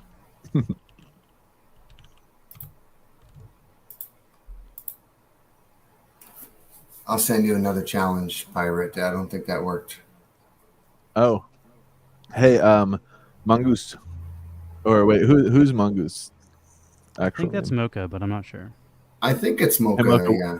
After you played that guy before you passed turn, you should have clicked and dragged him to my guy's character's face. You could have attacked with him right away. They don't have summon in sickness. I make that same mistake. And if that's you, Prime, it still says that it's waiting or sending challenge to Data Pirate. I see it says versus Datajunky, but we're not in the game together yet. See how I played my guy and then used him right away too. Yeah, okay, Mocha. See how I played my guy and then used him right away to attack your guy? You could have attacked right away with your guy and take me down. Also, added Mocha to our list of people to send cards to the stream. That mistake will cost you dearly. I went into matchmaking, Prime. If you're there, come into matchmaking and try again. Oh yeah, see now you can attack with this character right away. Yeah, there you go. Shit, 3, okay. The Diablo matchmaking just dropped this weekend. I don't know if anybody's playing Diablo 4. I didn't buy the Diablo early 4. access stuff, but looks good. I'm jealous of the people who are getting the early access because I played like the free weekend and it was super fun. Gotcha. Cool. I saw Crypto Stash was sporting a druid on Twitter yesterday. Druid's actually a class I haven't tried yet. I played like the rogue and then I played the barbarian, which both those were really fun. The rogue is also the archer, so like depending on how you spec your character, you can spec with like melee daggers or you can spec with ranged arrows. But they're like the skill trees are very, very complex. Like you could basically like play through the game on the same character and like have a different experience each time depending on how you spec it. Nice. Yeah, I was big into Diablo 2 Lord of Destruction. That was my jam for years. I played a lot of Diablo 2 too. That's my like biggest of the Diablo series. Also, Mocha says this is his first game, so Max, go easy on him. Oh, okay. I'm coming for you still, dude. Nah, I'm trying. I gotta keep my winning streak alive here. And Prime says it says weird. It says attempting to start game on my end. Yeah, we're already in the game. When it says played twice, it means you can use them. Like they can attack twice. Also, thanks for hopping into a game, Mocha. Yeah, totally. No, it takes a minute to download a new game and figure out the client and stuff. So we appreciate you being open-minded and playing with us. Especially when it's like 800 megabytes, that's always a little bit of a speed bump. But yeah, whatever. Get it. Yeah, but not enough to go easy on you here. So watch, like, you see what you played there? Let me show you how this one works, right? So you see my dude can attack with 4. I'm going to play the same. Wait. Oh, now he does 1. Oh. Now he does 1. You nerfed yourself. Oh, you're right. You shot yourself in the foot. Max is trying to school someone who schooled himself. Fuck. I deserve that. Oh, man, I deserve that so bad. Here, whatever. I'll just play another, God damn it. That was so dumb. Well, whatever. See, now I can attack twice. It was going to be 4 damage each attack. That was going to be a devastating 8 damage attack, but that would have been cool to see. I'm a fool, and I didn't read the thing about he only gets +3 attack and health if the adjacent squares are empty. Damn it, Mocha. I got ahead of myself. There's a lot of combos and tactics in this game, and it just takes getting used to. Once you get to know the cards, I mean, everything falls into place. There, you can attack with that guy again now. Yeah. God, I'm so stupid.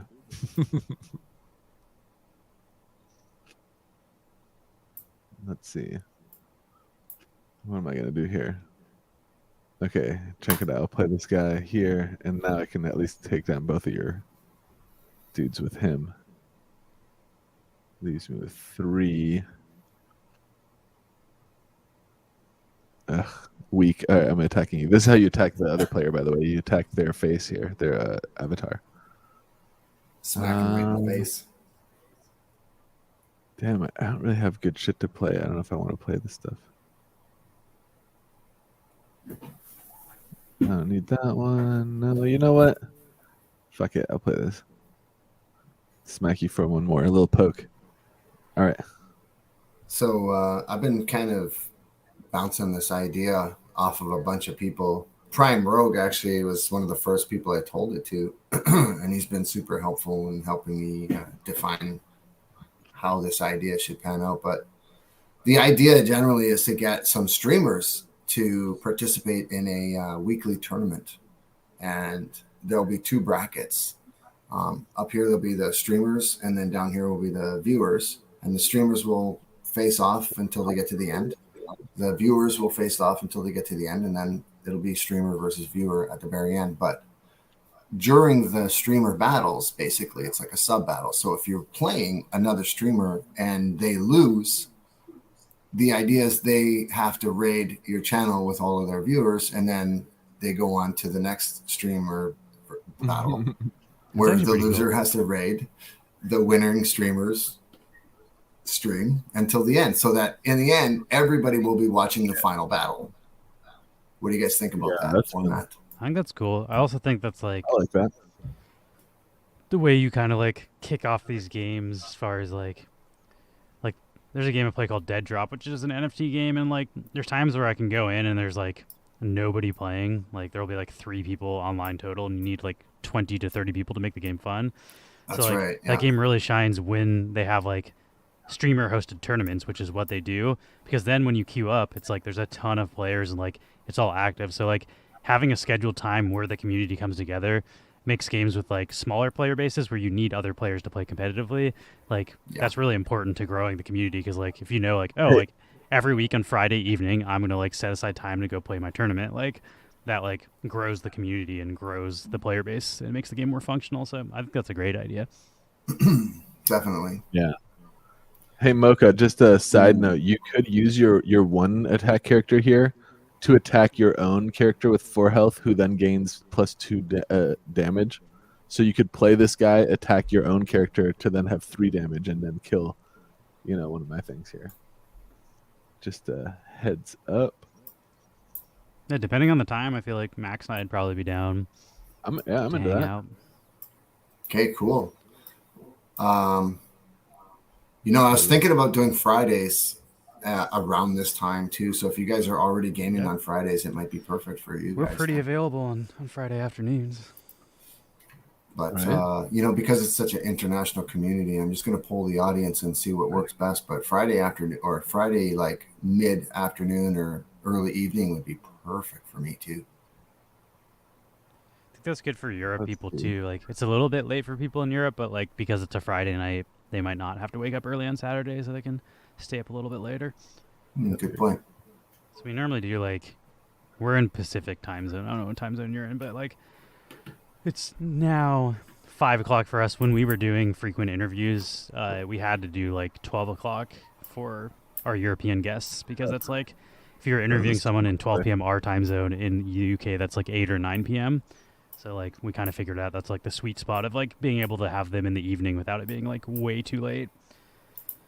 So like early afternoon is better for the European people. Careful, Mocha. That character I put on the board on your side there, when you played that guy right next to them, it adopted the 0 attack value. That's what that guy does. He like fucks up your board. You have to kill him before you can play characters next to it. You must kill him. Because the guy that you just played would have been really fucking devastating against me. Because it would hit multiple guys on my board at the same time. Oh shit! Sorry, I'm just I'm in a heated battle right now with the data pirate Prime Road. See, now I can. This is kind of a spectator sport too, guys. You know, like this game is a lot like chess, where. And I'm gonna play this guy. Uh-oh. Kill that guy without it hurting me. Let's go. Once twice. I can't afford to do that right now. +1 each time it attacks, and now I'm gonna put him next to the guy that lets me attack multiple times. Let's go. And I'm swinging. Oh, sick! That one Charlie gave me enough power to take him out. Attack people.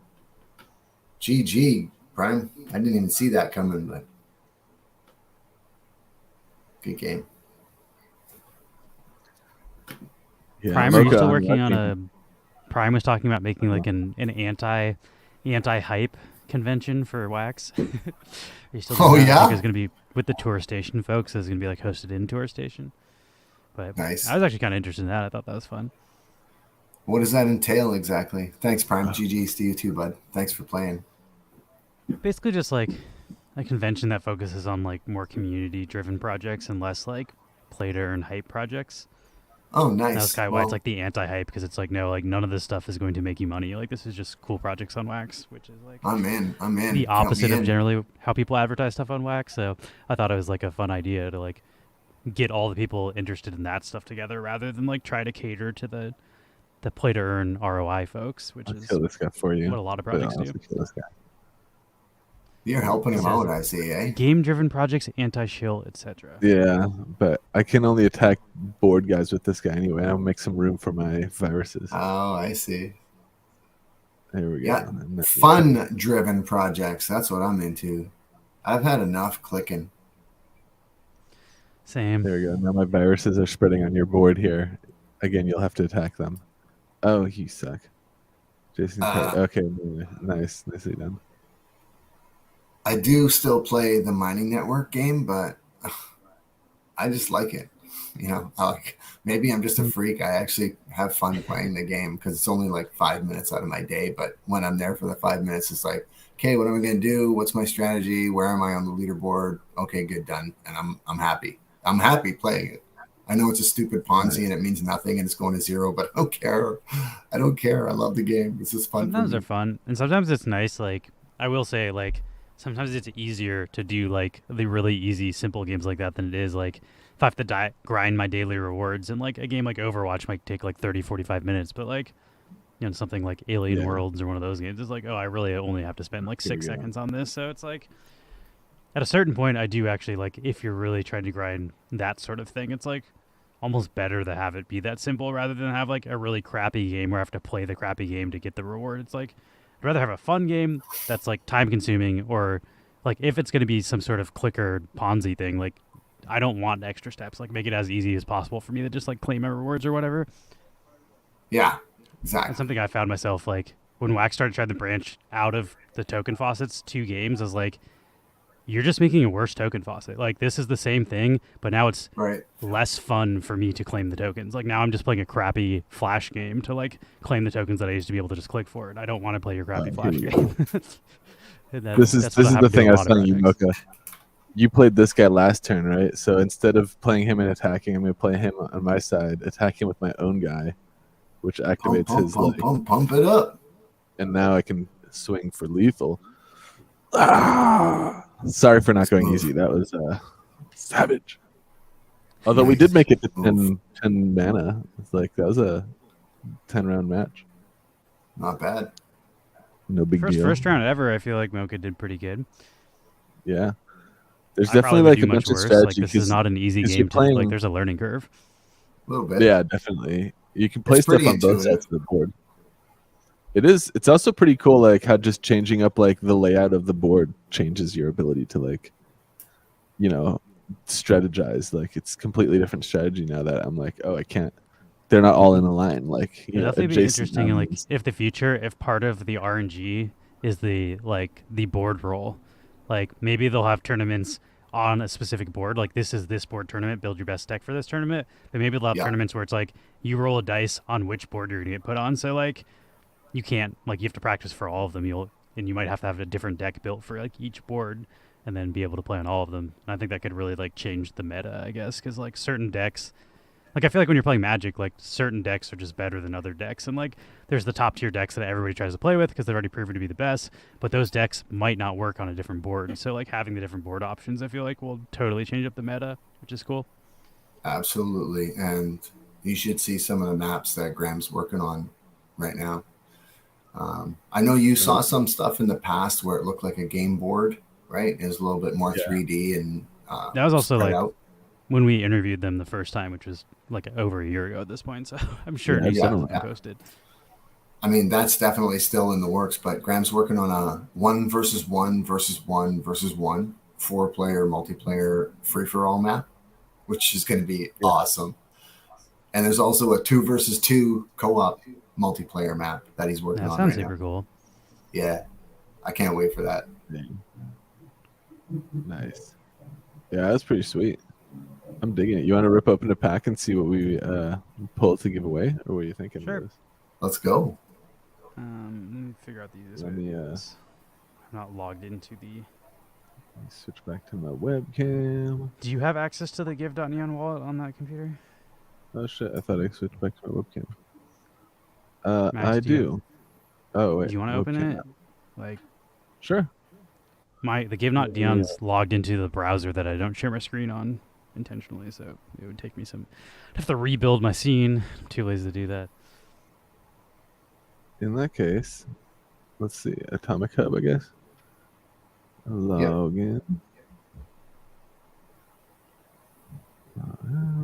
Log in.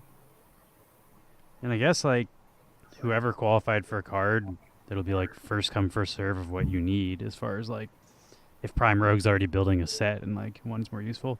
Although I don't know, like it depends on the rarities. Like I don't know how we're gonna we might have to do RNG if we pull like something super rare. Because like yeah, it's only fair. Like you can't just have someone claim the rarest thing. Oh, I gotta verify me. The rarity for the founders cards is not your typical odds that you see in other collections. I asked about that early on. The team said because the collection is just in like alpha/beta, and there was only like 60 something cards in the entire set, that they wanted to make sure that there was a good fair distribution of even really good cards. So they didn't really make it super hard to get out of the pack. So you'll get like a common and a rare and an epic. There's not much difference in the percentage. So it's like guaranteed odds basically. Yeah, like you're pretty much getting like a few epics, a few rares, and a few commons. Right, let's Hello, do this. Len. Welcome. I'm about to unpack a pack here. But there is a bounty hunter in these random packs that is like 1 in every 10,000 cards or something. I think it's 0.0001% to get one. That's the chase. So good luck. I got one, but not out of a pack.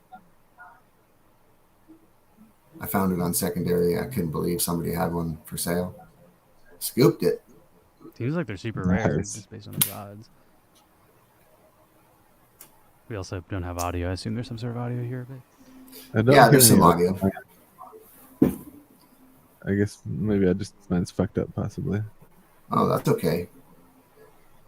If bounty people blocks really going want to on know from what it Discord. sounds like, they'll just go buy a pack. Yeah, that's true. If you want to hear it. Packs aren't like crazy expensive either. They're not really. They're super inexpensive right now. Yeah. I like the little video is fun. Nice. I don't think I remember ever looking at like that. Yeah, there is a giveaway right now through the Bounty Blocks giveaway platform that I use. It's for a pack of 25 cards. If you guys want to join it, check out the Discord. There's links in the giveaways chat. Here's the links here too. Oh, if nice. anybody... Ooh, Yeah, this is I'm cool. joining our Discord. I drop a bunch of freebies in there from time to time. Lots of deck building strategies that you guys can just come in and I'll give you guys some help building a deck. Nice. 2 zombie processes. Charlie, that's my favorite card, by the way. Yeah, the one that like drops 3 randoms on your side and fills your hand with stuff. That's a good yeah, it plays 3 cards from your library and you draw a card. Like 3 cards in play and 1 in your hand for 7 data. I don't even understand how that works. Yeah, that one's I'll super take good. 3 of them. Yeah, it plays them too. Let's see, Yeah. increases power when damaged. Okay, this sounds pretty cool. This one, I don't know if I recognize. The Premium Contractor. Such a good card. Oh. It's like a fireball every turn.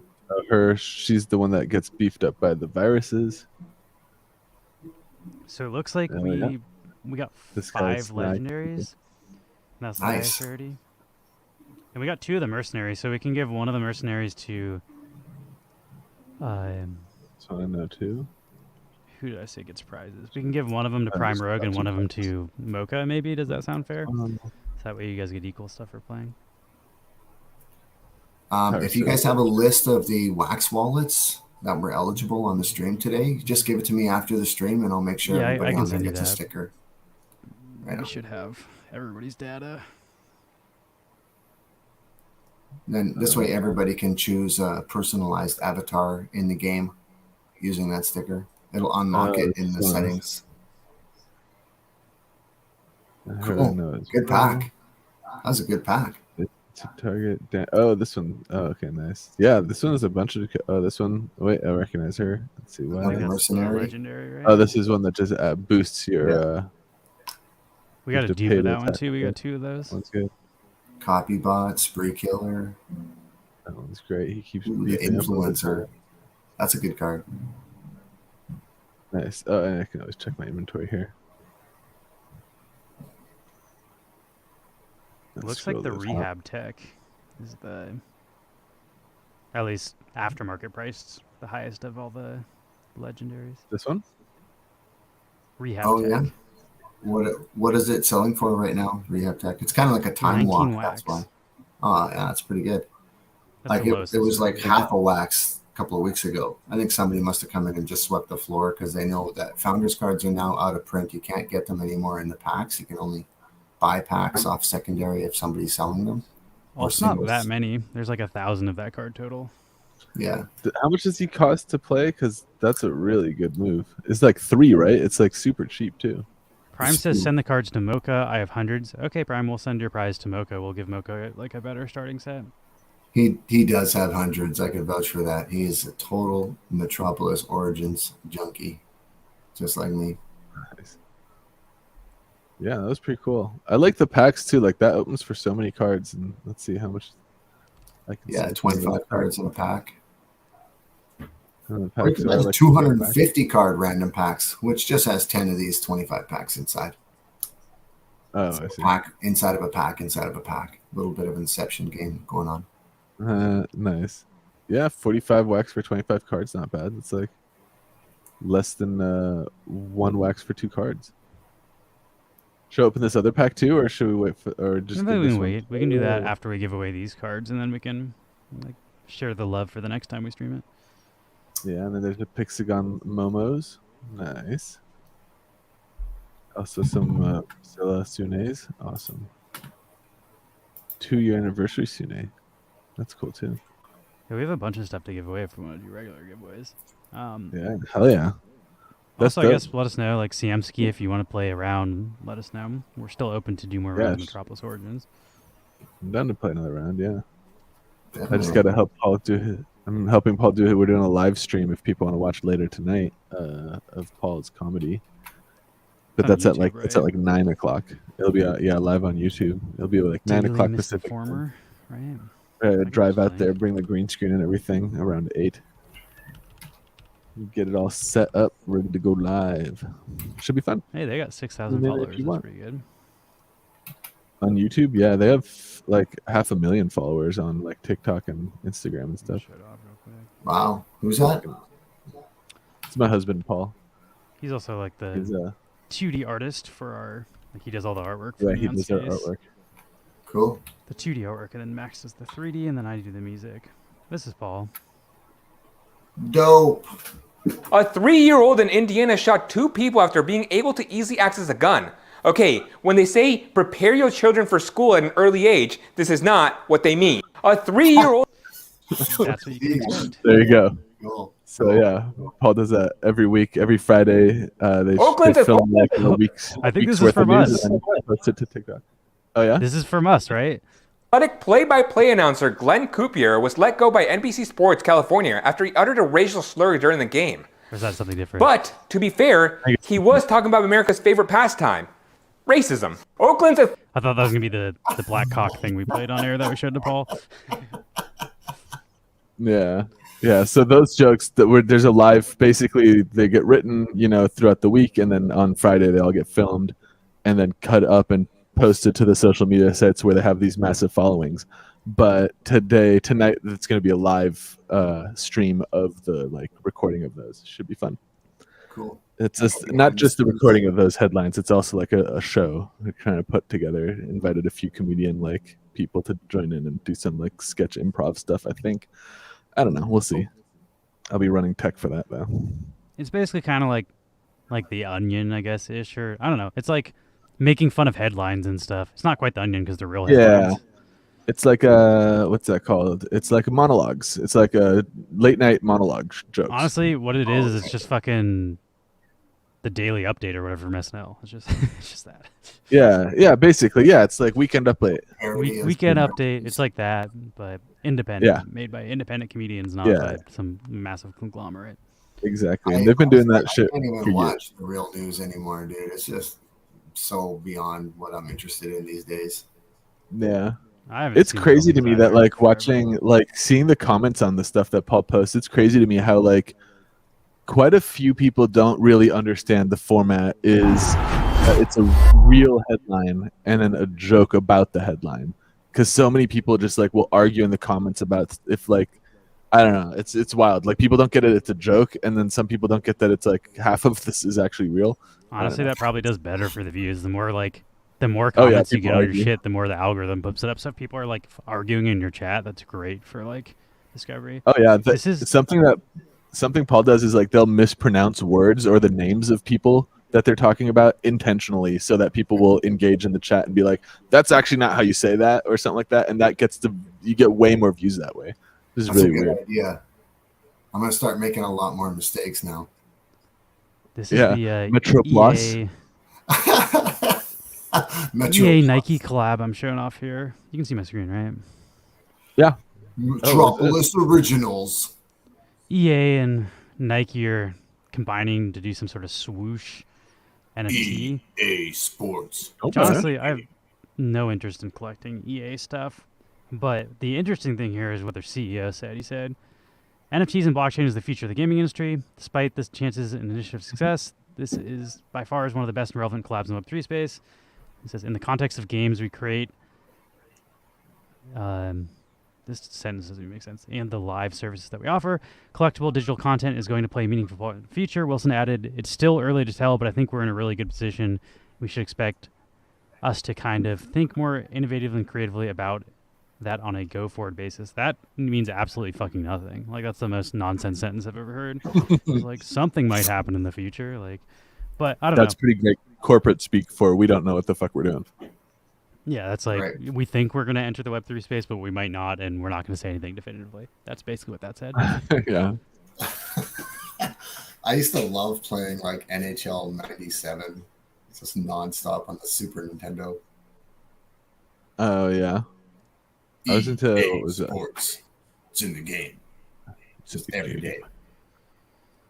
Yeah, EA kind of sucks. That's also why, if they enter the NFT space, they're just going to use really cash grabby practices in the NFT space. They're not going to do it well. But I still think it would be pretty major if, kind of them, and then, Sega just announced they're launching Sega blockchain. Let's see if I can find that. Are you serious?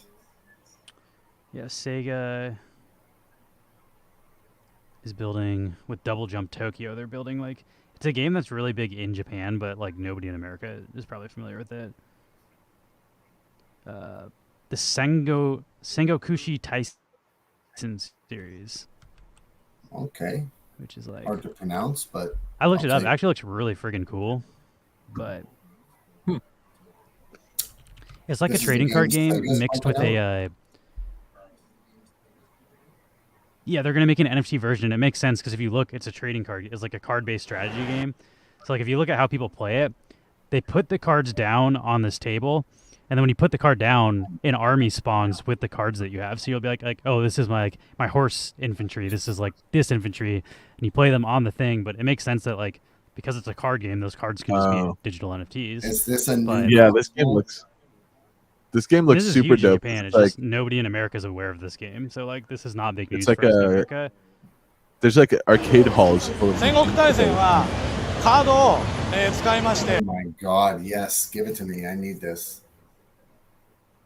It looks super. Like I'm looks jealous this super doesn't exist in cool. arcades in Yeah. America. This looks so fucking cool. You can buy. It's like a real-time strategy game, like Red Alert, but with like cards that have your players. Like I don't know, that's super cool. Yeah, you just like drop your card on the thing and it like spawns the army in game. That's so cool, man. Yeah, Unreal. they announced they're bringing this to the blockchain, and then what's their face? The people that do Final Fantasy just launched their first blockchain gaming project. Square So like, Enix. Really? yeah, you got Square Enix and you got Sega like actually launching blockchain games, not just like talking about maybe speculatively doing it. So we're It's starting happening. to see like It's happening. yeah, we're Yeah. starting to see the Like, actual real game developers taking enter the notice. space. So it's exciting. I don't know. Like it's been a long journey of not real game developers in the space. And then like Yep. there are Yeah. some indie ones too, but I think like these people entering the space will be good for stuff like Metropolis Origins. Like we need the actual gaming space to get into the NFT space, and then the people who Definitely. have been building real games will be more successful because they have fun games rather than like token faucets, which gamers are not going to play even a little bit. Blah. I'm done clicking farms. Yeah, If and the FIFA game. Yeah, man. Oh, yeah. Prime says if FIFA comes to the NFT space, a bull would run for sure, man. For sure. FIFA Oh, is yeah. huge. That's Soccer's true. the That'd be number crazy. one sport in the world, spectator sport. I think. Yeah. I think you're right by like a huge margin too. Let's see. Let's give away one of these NFTs that like we got a bunch of NFTs that we were supposed to give away a long time ago, but we have not. So let's do a couple of grub fishes. And again, if anybody wants to play Metropolis, just let us know. But we have also been going for like almost 2 hours, so might start wrapping it up here if people are done playing. But again, like Start. I'm sure both Datajunky and Max are down to play another round. If you guys want to in between grubfish, just let us know. Let's see. Oh what we yeah, got. I'm down for a game. Hit me up. Send me a challenge or meet me in matchmaking. Yeah, otherwise we can just play one versus each other. Let's give before we away sign off. one of these Final Momoko tiebreak. Temptresses.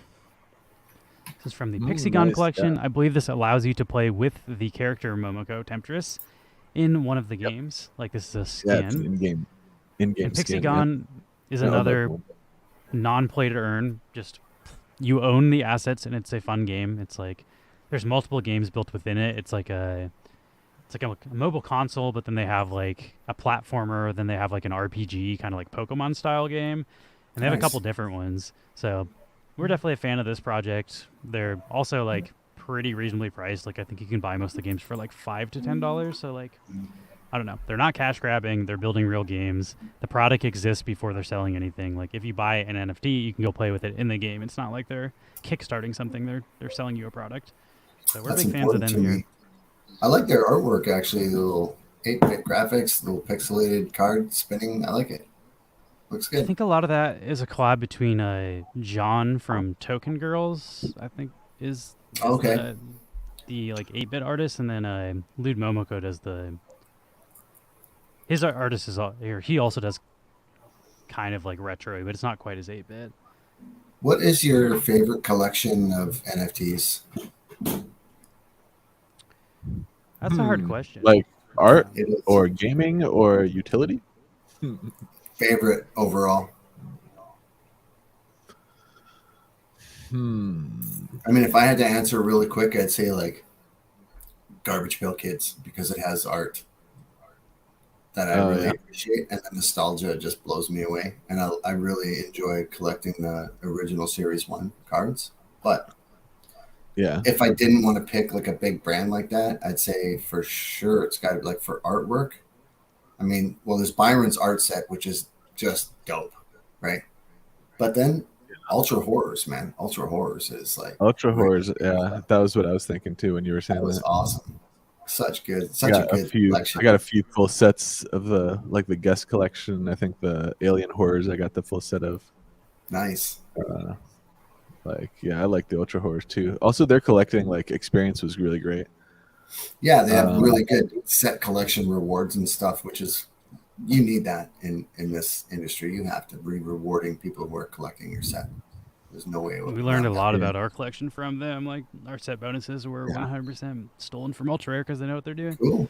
A lot of our stuff were just like they're doing everything correctly, so like let's try to incorporate that into our collection. We basically just took like what we liked about the collections we were collecting from, and then made our collection based on it. Crypto Monkeys and Ultra Rare were the two big ones. I'd say like they're two primary influences for the Neon Space. Yeah, Crypto Monkeys has some really nice artwork too. It's a fun collection. Yeah. There's an it's an NFT, but it's not like art at all.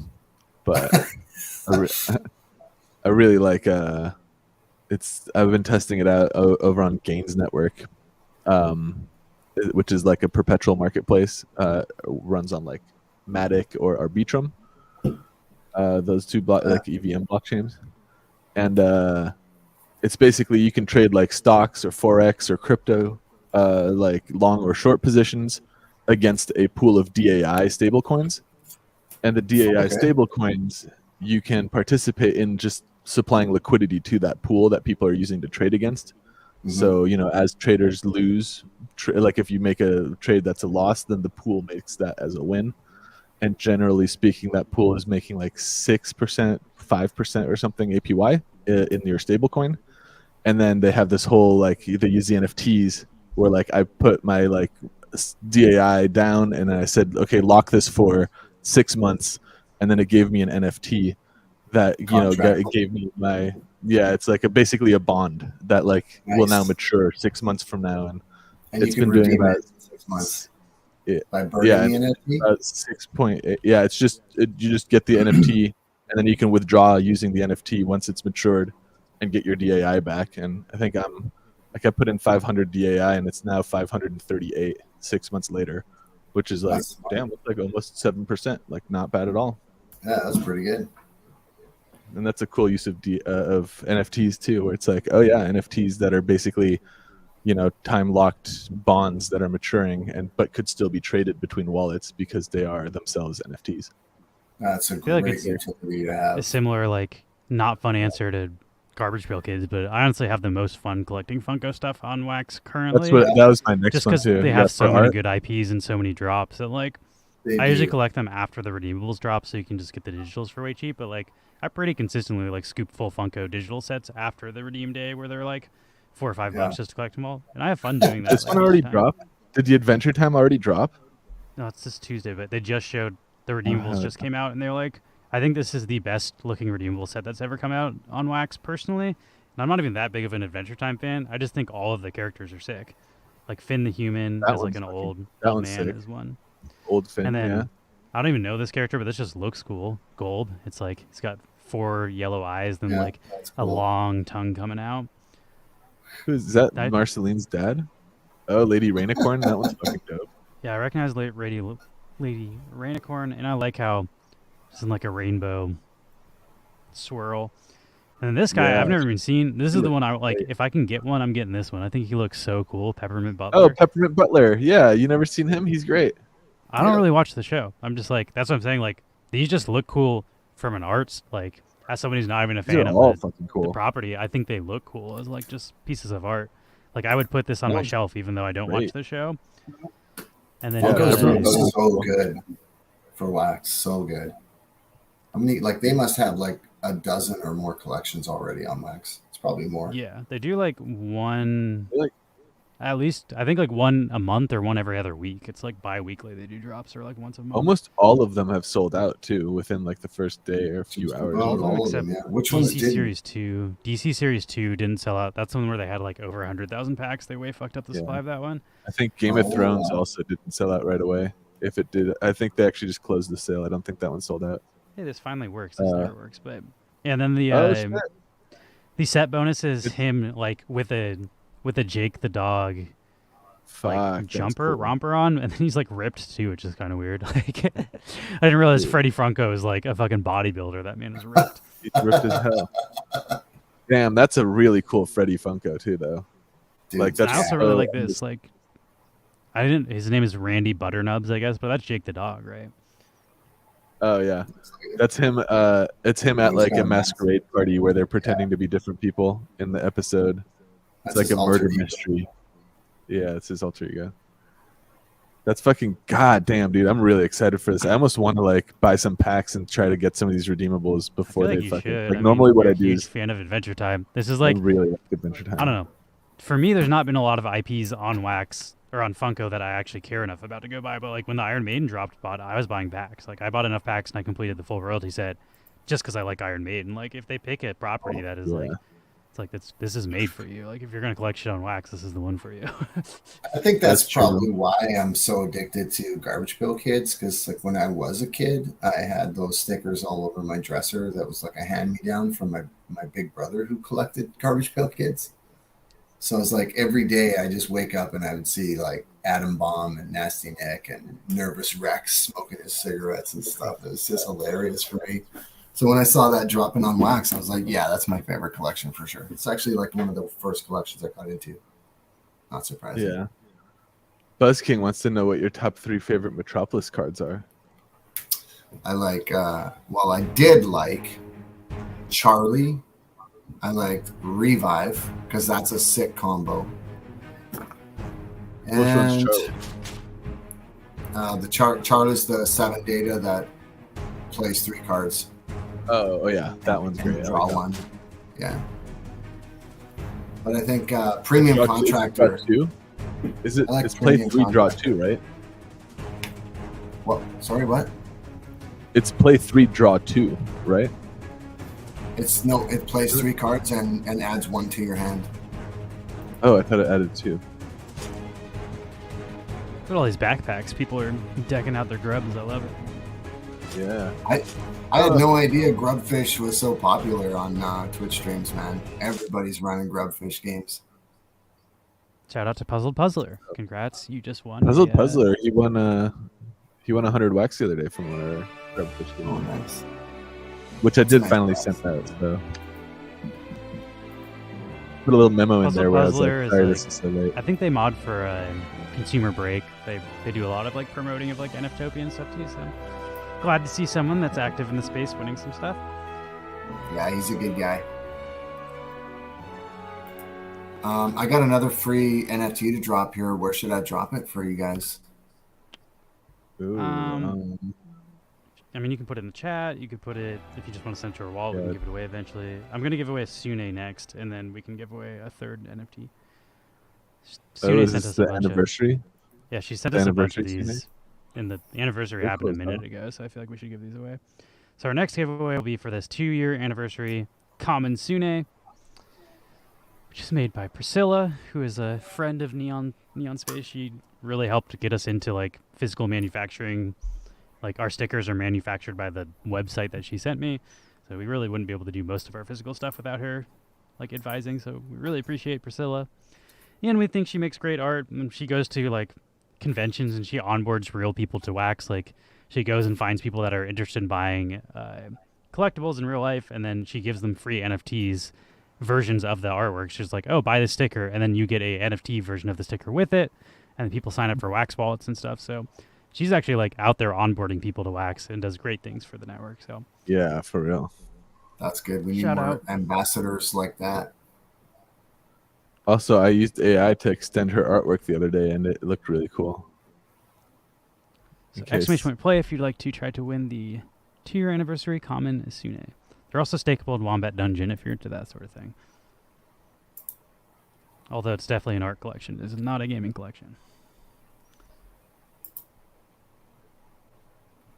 Yeah, let me see if I can find that extended image.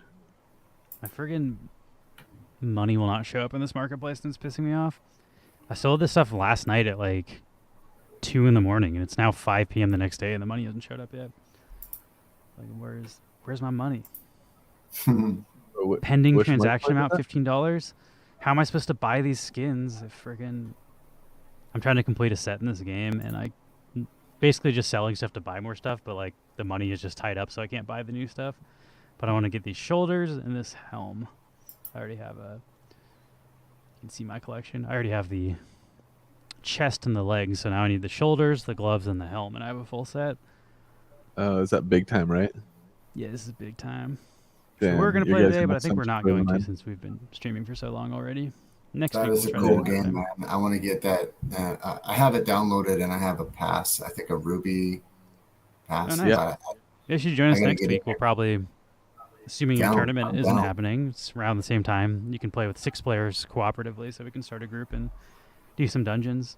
And like everything I got has been free to play. Like for playing, they take a snapshot and they drop me these chests, and those chests sell for like one sells for 3 and then one sells for 12. So I'm selling like $15 worth of chests a month, and then I just reinvest it all into skins. But yeah, like it's viable as a free to play. You don't need to buy anything, and you get stuff just for participating. So it's kind of great, to be honest. That's what I like. Yeah. The price of free. I mean, you can't beat that. There's also like a whole crafting economy because the stuff I'm selling opens for crafting materials, but you must own land to craft, and because I don't own land, I can't craft.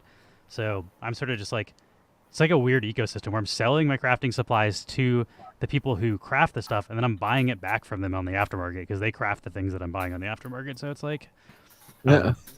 It just seems risky to be the landowner because like there's a chance I think you can craft and it's worth less than the crafting supplies. So it's like you're Ouch. gambling every time you craft.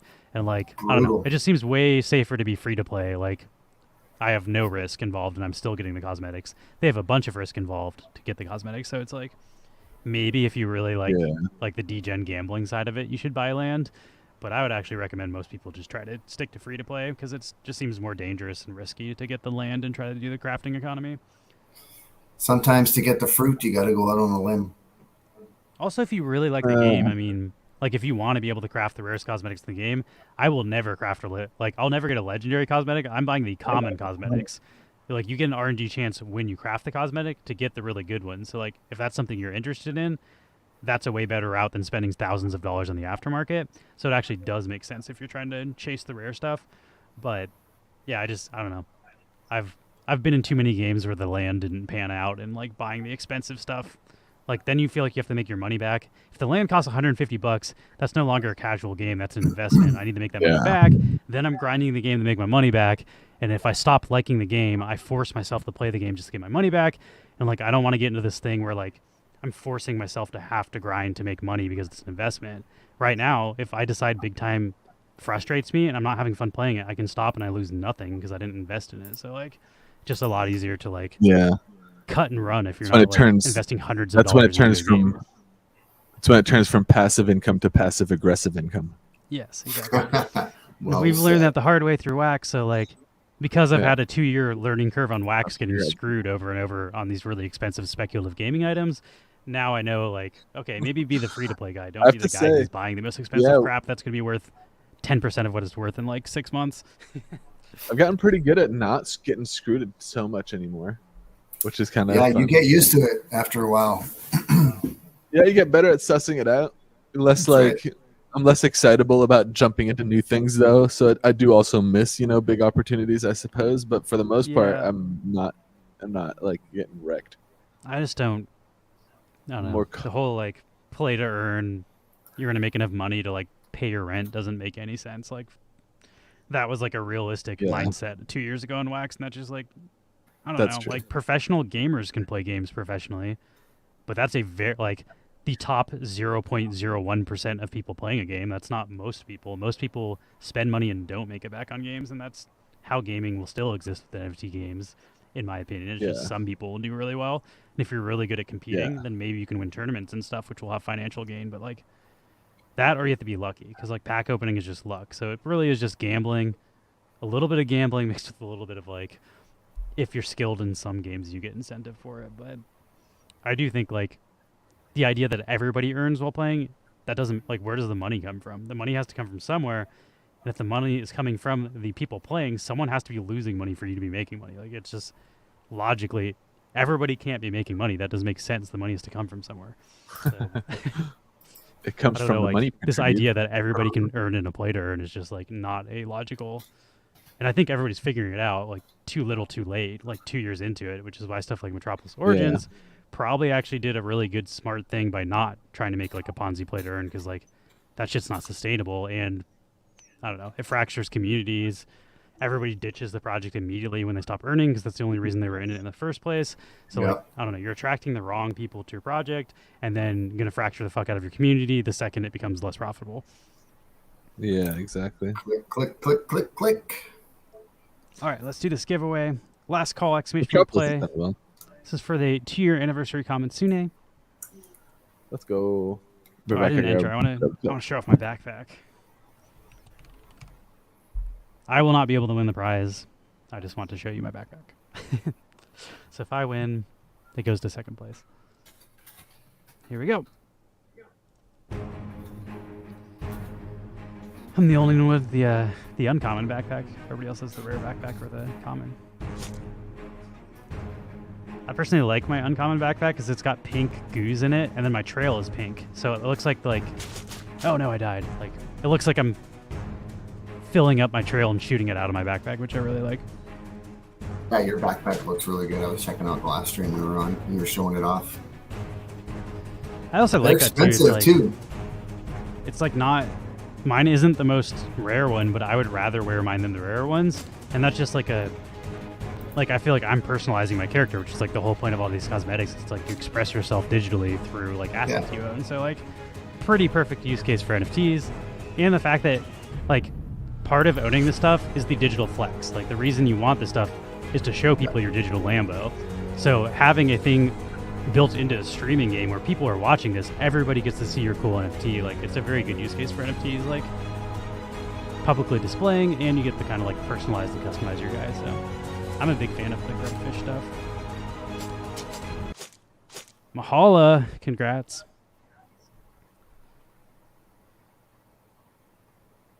I also like supporting them because like we've been streaming on Wax for years, and like this is a free game that anybody can use. Like it's brought a ton of entertainment and a ton of like usefulness to Wax streamers. So I really like the Crittercraft guys. I think they're great for Wax. All right, Mahala, you got the Sune.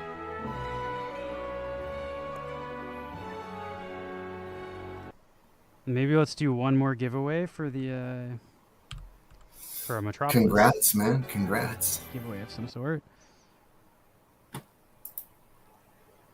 Giveaway's always a good idea. I got a law hammer here. It's a government card, so it's not one of my favorites. So I don't mind giving away any government assets here. Who wants one? So this will be for that card, I guess. If anyone wants to enter for that, I can send you the wallet after the race or after the match. This will probably be our last race. I still have to eat. I haven't like eaten yet today. I woke up and then immediately started getting into NFT stuff. I have this open bar. I've been meaning to eat this entire stream, but I've been too focused on other stuff. Nice. Buzz King says I like my virus card. It's a fun one.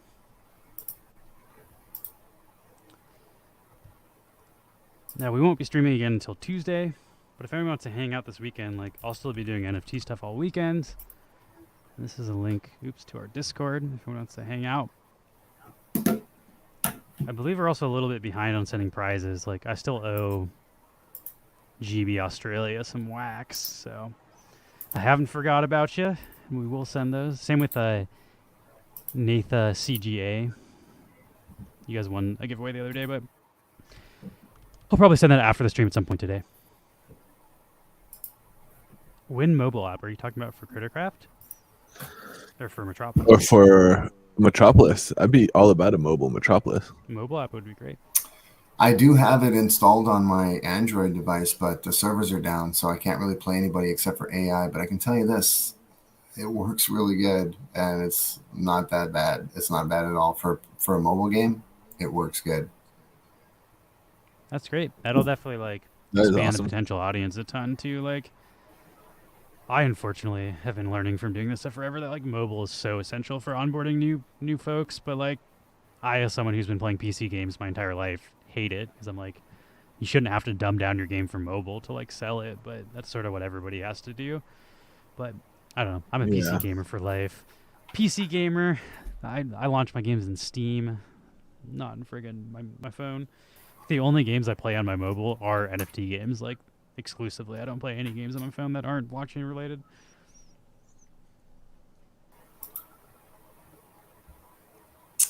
Oh, Yeah, do me you guys too. not have that bot in here that shows one? wax addresses? Do you guys have that? We do not, but I have his address just from No. he already posted it. It's fw4xg.win. Oh, there it is. I'm only blind on Fridays. There's also Every a lot other of day I can lot see. of wallets being spammed when we do giveaways. He says he's been wanting to play, but my laptop is doo-doo. Well, it sounds like they have a mobile version in the works. It's just the servers aren't live yet, so you might have to wait a bit, but you will eventually be able to play Metropolis Origins on your mobile. Yep. We got Wax Paka in the house. This is the creator of what's Wax on up? Edge. Shout out. What's up, Wax on Edge in the house? Still waiting on it. Also, he made which speaking of, we're probably way the fuck behind on distributing our Neon rewards, but he also made the tool. Oh, not that far. we occasionally, when we remember, distribute rewards for being on our liquidity pool, and Mapaka made that tool for us. We would not be able to do it. Well, we were able to do it without him. It took about 30 minutes every time, and he created a thing that took that 30 minutes of work, and you click one button, and it does all the work for us. Like, Mark and I had spreadsheets. We were like copying and pasting all the attributes into a spreadsheet and like had all the math formulas figured out, and like it still took us a while to do that. And then he was just like, like I can like build a tool for you. So now like you just click in how much Neon we're trying to give away, and it pulls up all the wallets in the smart contract and tells you the percentage they get based on that. And then it also routes the trades to all of them. So you just click the button once and it sends the right amount of Neon to all the wallets in the liquidity pool. So shout out to Alpaca. Cool. Didn't charge us any money for that. Didn't even ask him to do it. He just for free, out of the kindness of his heart. He's a fantastic member of the Wax community. Decided to build us that tool, so we really appreciate it. And also, go support Wax on Edge. Like, people building for Wax are the best. Yeah, if you've never used Wax on Edge, it fucks. It's like a. Are you familiar with it? It's like a trade router, so you can swap any token into any other token without having to find the liquidity for it. I can show it. It's a waxonedge.app. Yeah, like this. So it aggregates other swaps. Yeah, it looks at Alcor, Taco Swap, and DeFi Box, and it tells you what's the cheapest route between all of them. And sometimes it'll route multiple. It'll be like, okay, like trade TLM on Alcor for Taco, but then trade Taco on Taco Swap for Wax, and that's a better route than doing everything through Alcor. So like, better route. Basically just figures out for you. There was a tool like that on EOS early on. I'd have to dig into the old archives to find it, but it was exactly like this. It was like a DeFi swap aggregator across Nudex, DeFi Box, and Alcor. It was using all three of them. Yeah, you can see here, it shows you the best route would be the exchange through the Taco Wax pool, but you could also do through the Taco. I don't know why this is even different, but this would do like Taco to Wax, but also routing through DeFi Box. You can see that here. But these are all different options, and it tells you how much Wax you get on each option. So this is like every possible way you could route into Wax from Taco on Wax. That's cool. Yeah, it's pretty great. And I believe the Alcor is a little bit janky right now. Like, since Alcor upgraded their contracts, it's not looking at the new contracts, but he is working on updating that. So like my workaround is you need to check here and then also check on Alcor separately. Like I check here and that checks for DeFi Box and Taco Swap, and then if you just do the same pair on Alcor manually, then you can compare the prices. But in the future, then once it'll work for all Alcor is fully integrated again, you'll literally only ever need to check on Wax on Edge, which is also nice because you don't have to like sign in anywhere else. Also, if you like If you like aggregators, I feel like the ultimate aggregator I've ever used is odos.xyz. Like, I goddamn. haven't even heard of that. If you've ever right now. Yeah, you should take a look at it. It's app.odos. Optimal Dex aggregator. Nice website too. What is it, Holy Max? shit. ODOX? app.odos. .xyz. .xyz, yeah. What a fucking This is funky one hell of a URL. trade router. This router I use this for literally all of my trades now. Like straight up just do like USDC into USDT or something, and it'll like make you money. Wow. USDT It'll be like, die, okay, let's try to trade. you'd be like 100, like almost anywhere where you do this trade, it would do like $100 would turn into like 99.9 something, and this will be like $100 turns into $100, and like, yeah, it's getting yeah, here we go, $2. Let's do So 1,000. it like finds routes and arbitrages for you. Let's do 10,000. Sweet. Still over $100,000 you Like, could trade. yeah, you can and go you would insanely end up with over 100,000, huge 100,007. You'll be making money. $1 million, you would end up with $1,000,062. Yeah, Okay, but the Still- final still result more. has to be different from what the estimated result is, right? Has to be. The estimated result, it's almost always like spot fucking on. 10 then million you is see when how you start it's- getting see how slippage. it's- If you try to trade look 10 how million you're- US dollars into USDC, you lose $2,000. Also, look how it's routing. Like, if you do weird coins, it like will route like unbelievably complicated in a single transaction and get. I don't know. It's really, really a cool. That's crazy. If you Wombat like is trade involved in routing this. aggregate.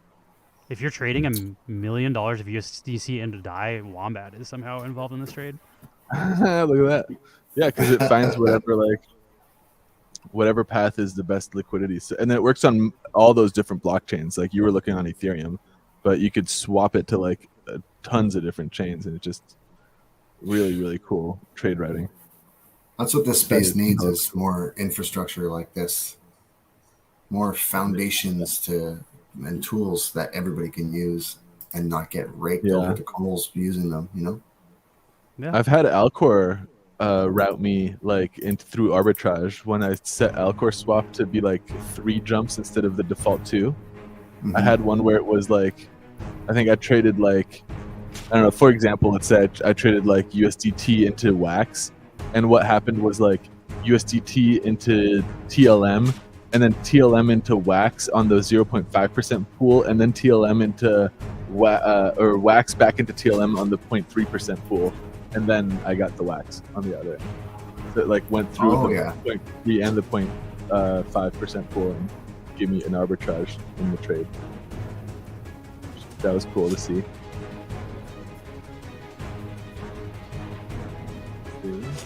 Ooh, 2 backpacks down. Slowing them down, just weighing you down. Yeah, So Wapaka, you're making Wax on Edge into a NFT marketplace or a token marketplace or both? Right now it's FT. Ooh, there goes the gold tail.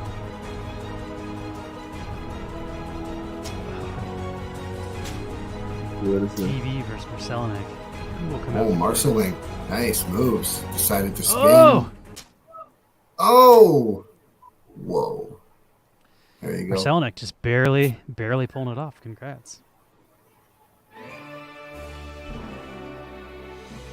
Let's see, did he send us his wallet? He did. Ooh, the markets part. Yeah, Wax on Edge is a really cool trade aggregator for Wax. I feel like that's Yeah, I basically have a like bookmark now for sure. I'm going to be using it. it's a good one. Once he like integrates Alcor again, like before Alcor updated their liquidity, I was just using Wax on Edge for all the trades I was making. Because sometimes it'll even split it where like if I did like 1,000 Wax into like Wombat token or something, what it would do sometimes would be like, okay, it'll do 900 of that Wax on Taco swap into Wombat, but 100 of it it'll do on Alcor. So like, yeah, it'll split even a single transaction between multiple dexes just to give me like less price impact from the slippage, which is That sounds good.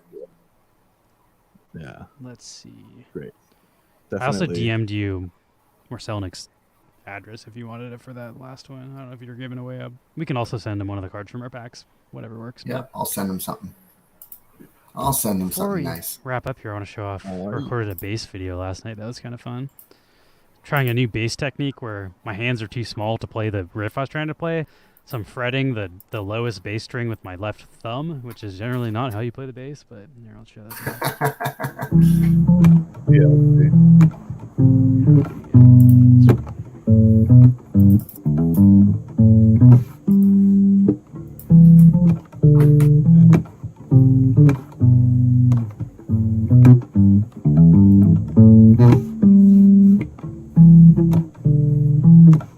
this is Lewis. Lewis playing. That's your boy, Polish dog. Yeah, I'm playing chords, like, if you can see here, my thumb is wrapping around. I'm holding that note down. So I'm playing that note up here, and then I'm hammering on down here with my other hand. So, like, my hands are too small. Normally, you could just bar that with your index finger, but I'm having to wrap around with a thumb to, like, grab the low notes, which took me probably 30 minutes to learn how to do this and make it sound okay, even though, like, I wrote this riff on guitar. I can play it for you real quick. Let's get myself big. How do I get rid of this? I'm just going to have to play it into the mic because I don't have my guitar plugged in, but let's see. All right, I just sent Marcelinic an NFT. Enjoy. I hope you use it in the hub and in the game to destroy your opponents. That's a nice looking guitar you got. Here, I need the Yeah, I think it's made out of koa wood, like the Hawaiian wood. Turns out it's hard okay. to play guitar when you're lifting it above where you should. Yeah.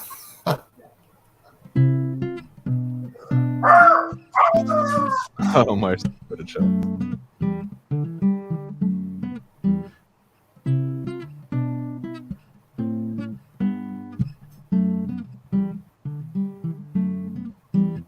So I wrote it on Yeah. guitar, and I had to translate it to bass, which is why I do the weird thumb thing. There's also another guitar part for that, it goes.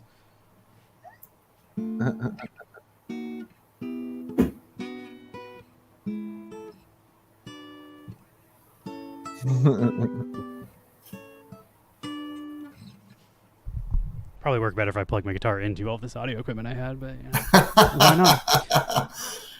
I got a really old guitar here. I don't really know too much about it. I should show it to you. Actually, you want to have a look at it or what? I'd be down. I love gear. I'm a gearhead. Like, This is an old guitar. Yeah. I heard it was from like the Caribbean. this guy.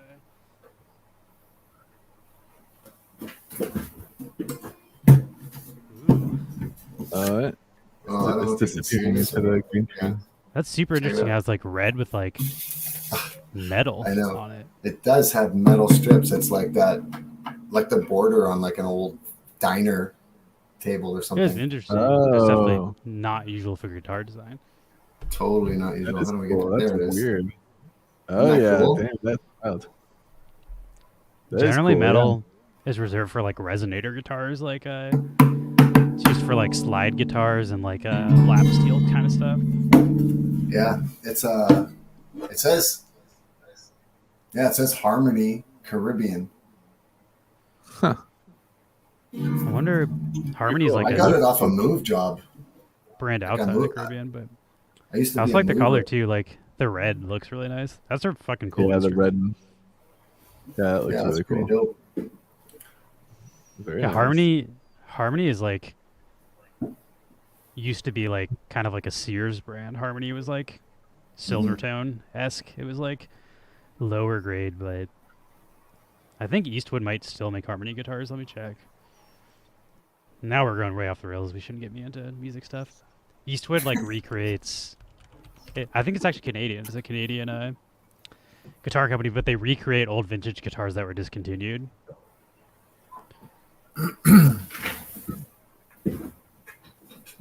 Yeah, they And I make have like another airlines. guitar. It's just a little Yamaha. Cost me like $150. Just an acoustic. Nice. I wanted to Make learn how to these. play. Just never did.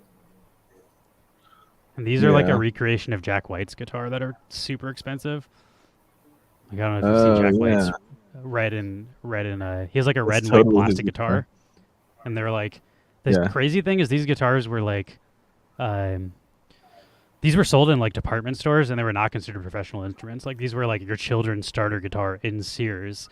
And like nobody wanted these. They're super undesirable, which is why Jack White was able to get them. But then like he got so famous that now these guitars that are basically toys that were never meant to be valuable, like the vintage ones sell for thousands and thousands of dollars. So now like there's a new company that reissues them because like they're unobtainable for the average musician. So now you can like buy a new reissue. But like Harmony is also like in the same genre of like guitars from the 60s.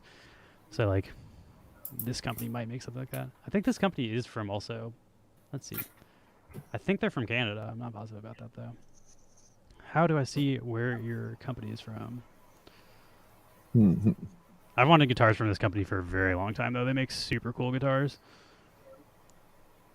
Because I'm very into like weird old 60s stuff. Like, here, I'll show off my guitar really quick.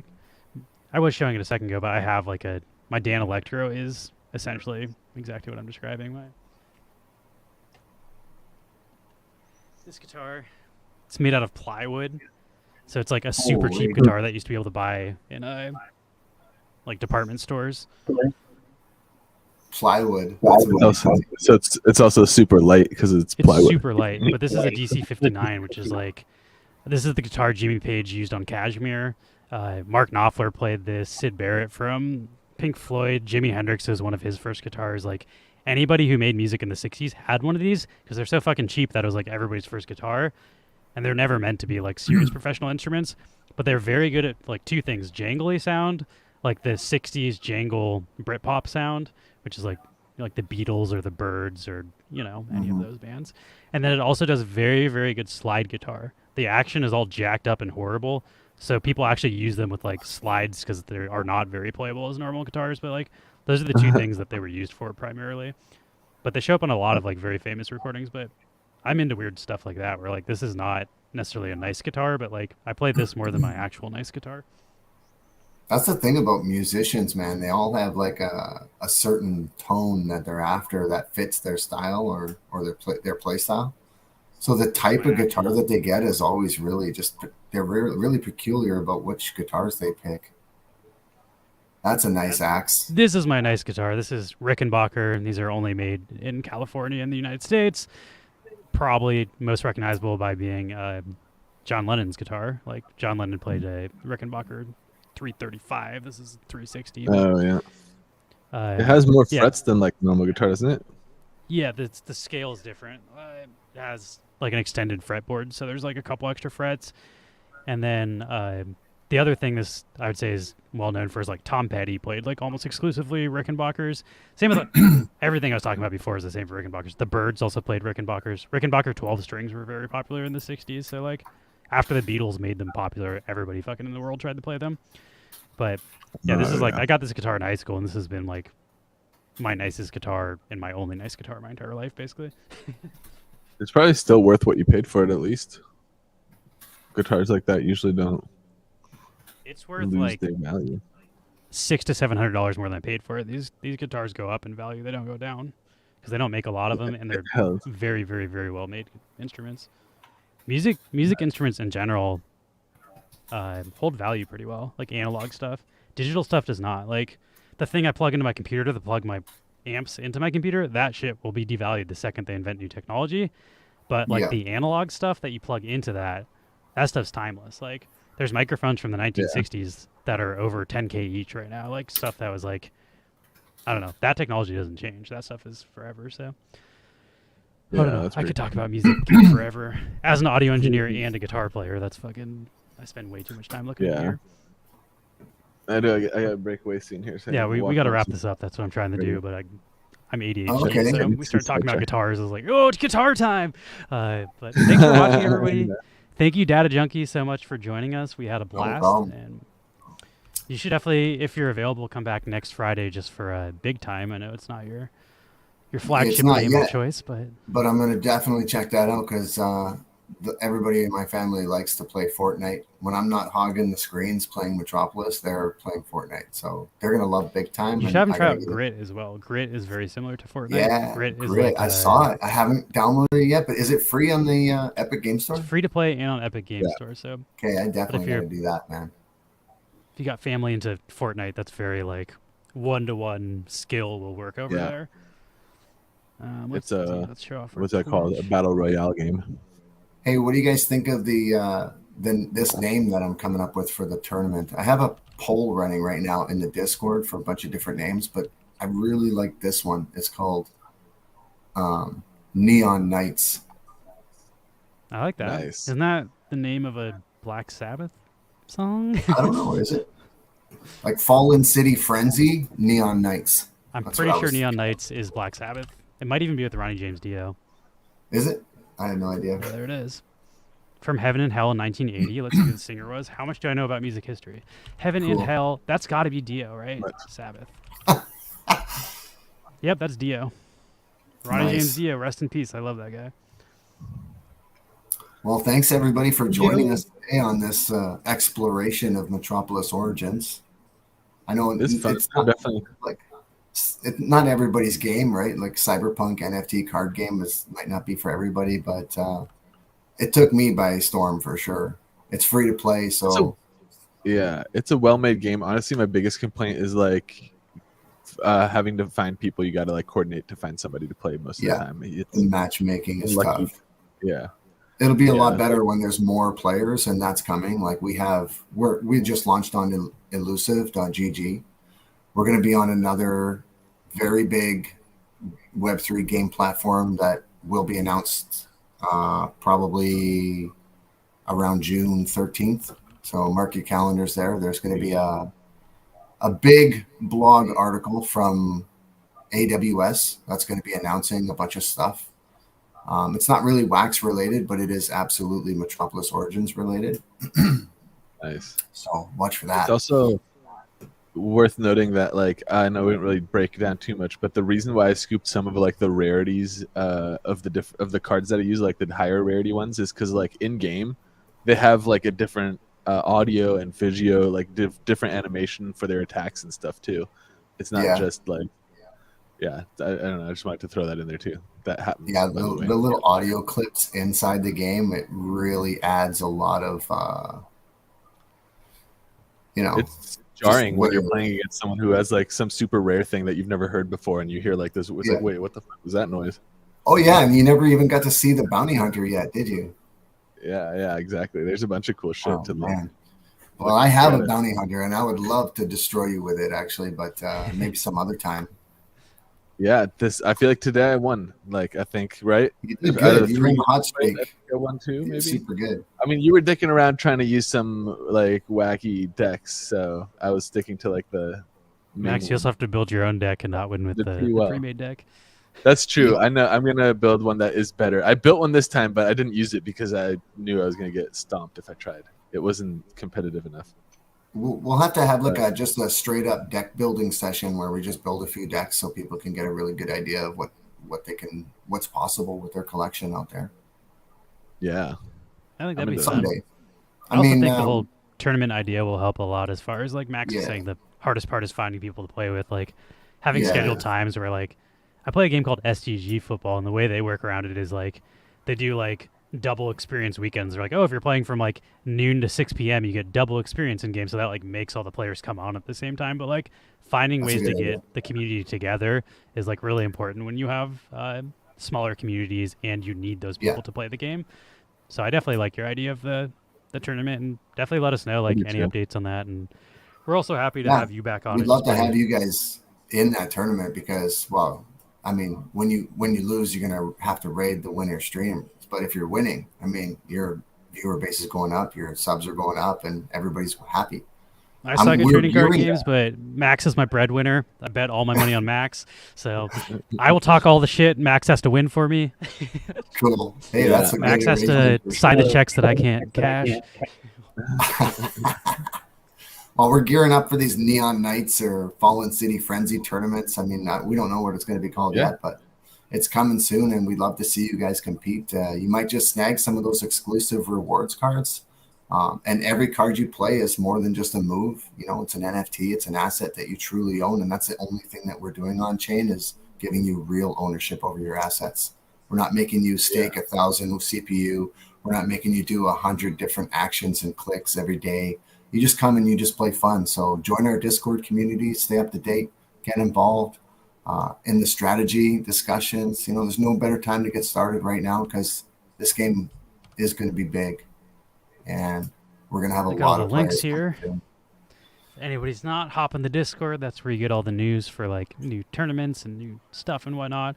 And also, from the sounds of it, there's like a giveaway going on right now. So if you're interested in that sort of thing, hop on in there. It's definitely pretty accessible. Like it's even cheaper to get into now, and it was already pretty cheap when I got into it. So.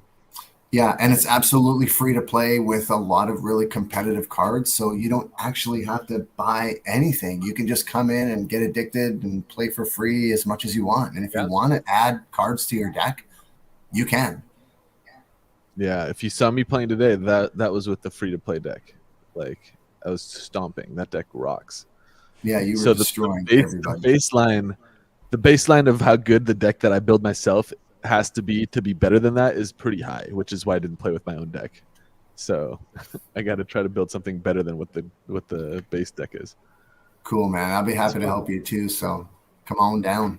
Yeah. But until next time, game on, and thanks so much for having me today, guys. Really appreciate it. Yeah, I had a lot of fun. Joining us. To our viewers, thanks for watching. We appreciate you all, and thanks to the people who hopped in and played matches versus us. Much more fun when y'all are. Did we just get raided? Oh, no, we got cheer. Like we're about to raid somebody else. Thank you for the cheer, Mocha. Thanks, Mocha. We are going to raid into Custom TV. That's so sneakery. He's playing big time. So if you're interested in big time, after we've been talking about it today, this is a chance to check it out. I believe he's an ambassador too, so he can get you a Ruby Pass if you're interested in one.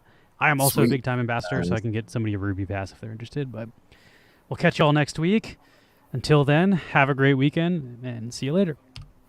Game on, guys. Thanks. Oh, I forgot. We have to wait 10 seconds to raid. I always time that poorly. Yeah. All right. Now for real. Goodbye. Thank you. Have a nice weekend. See you later. Yeah, it was fun. No, he's got a full group for big time. Damn, he's level 38 too. So sneaker, he's going hard. Nice. Let's see. All right. I actually need to eat. I'm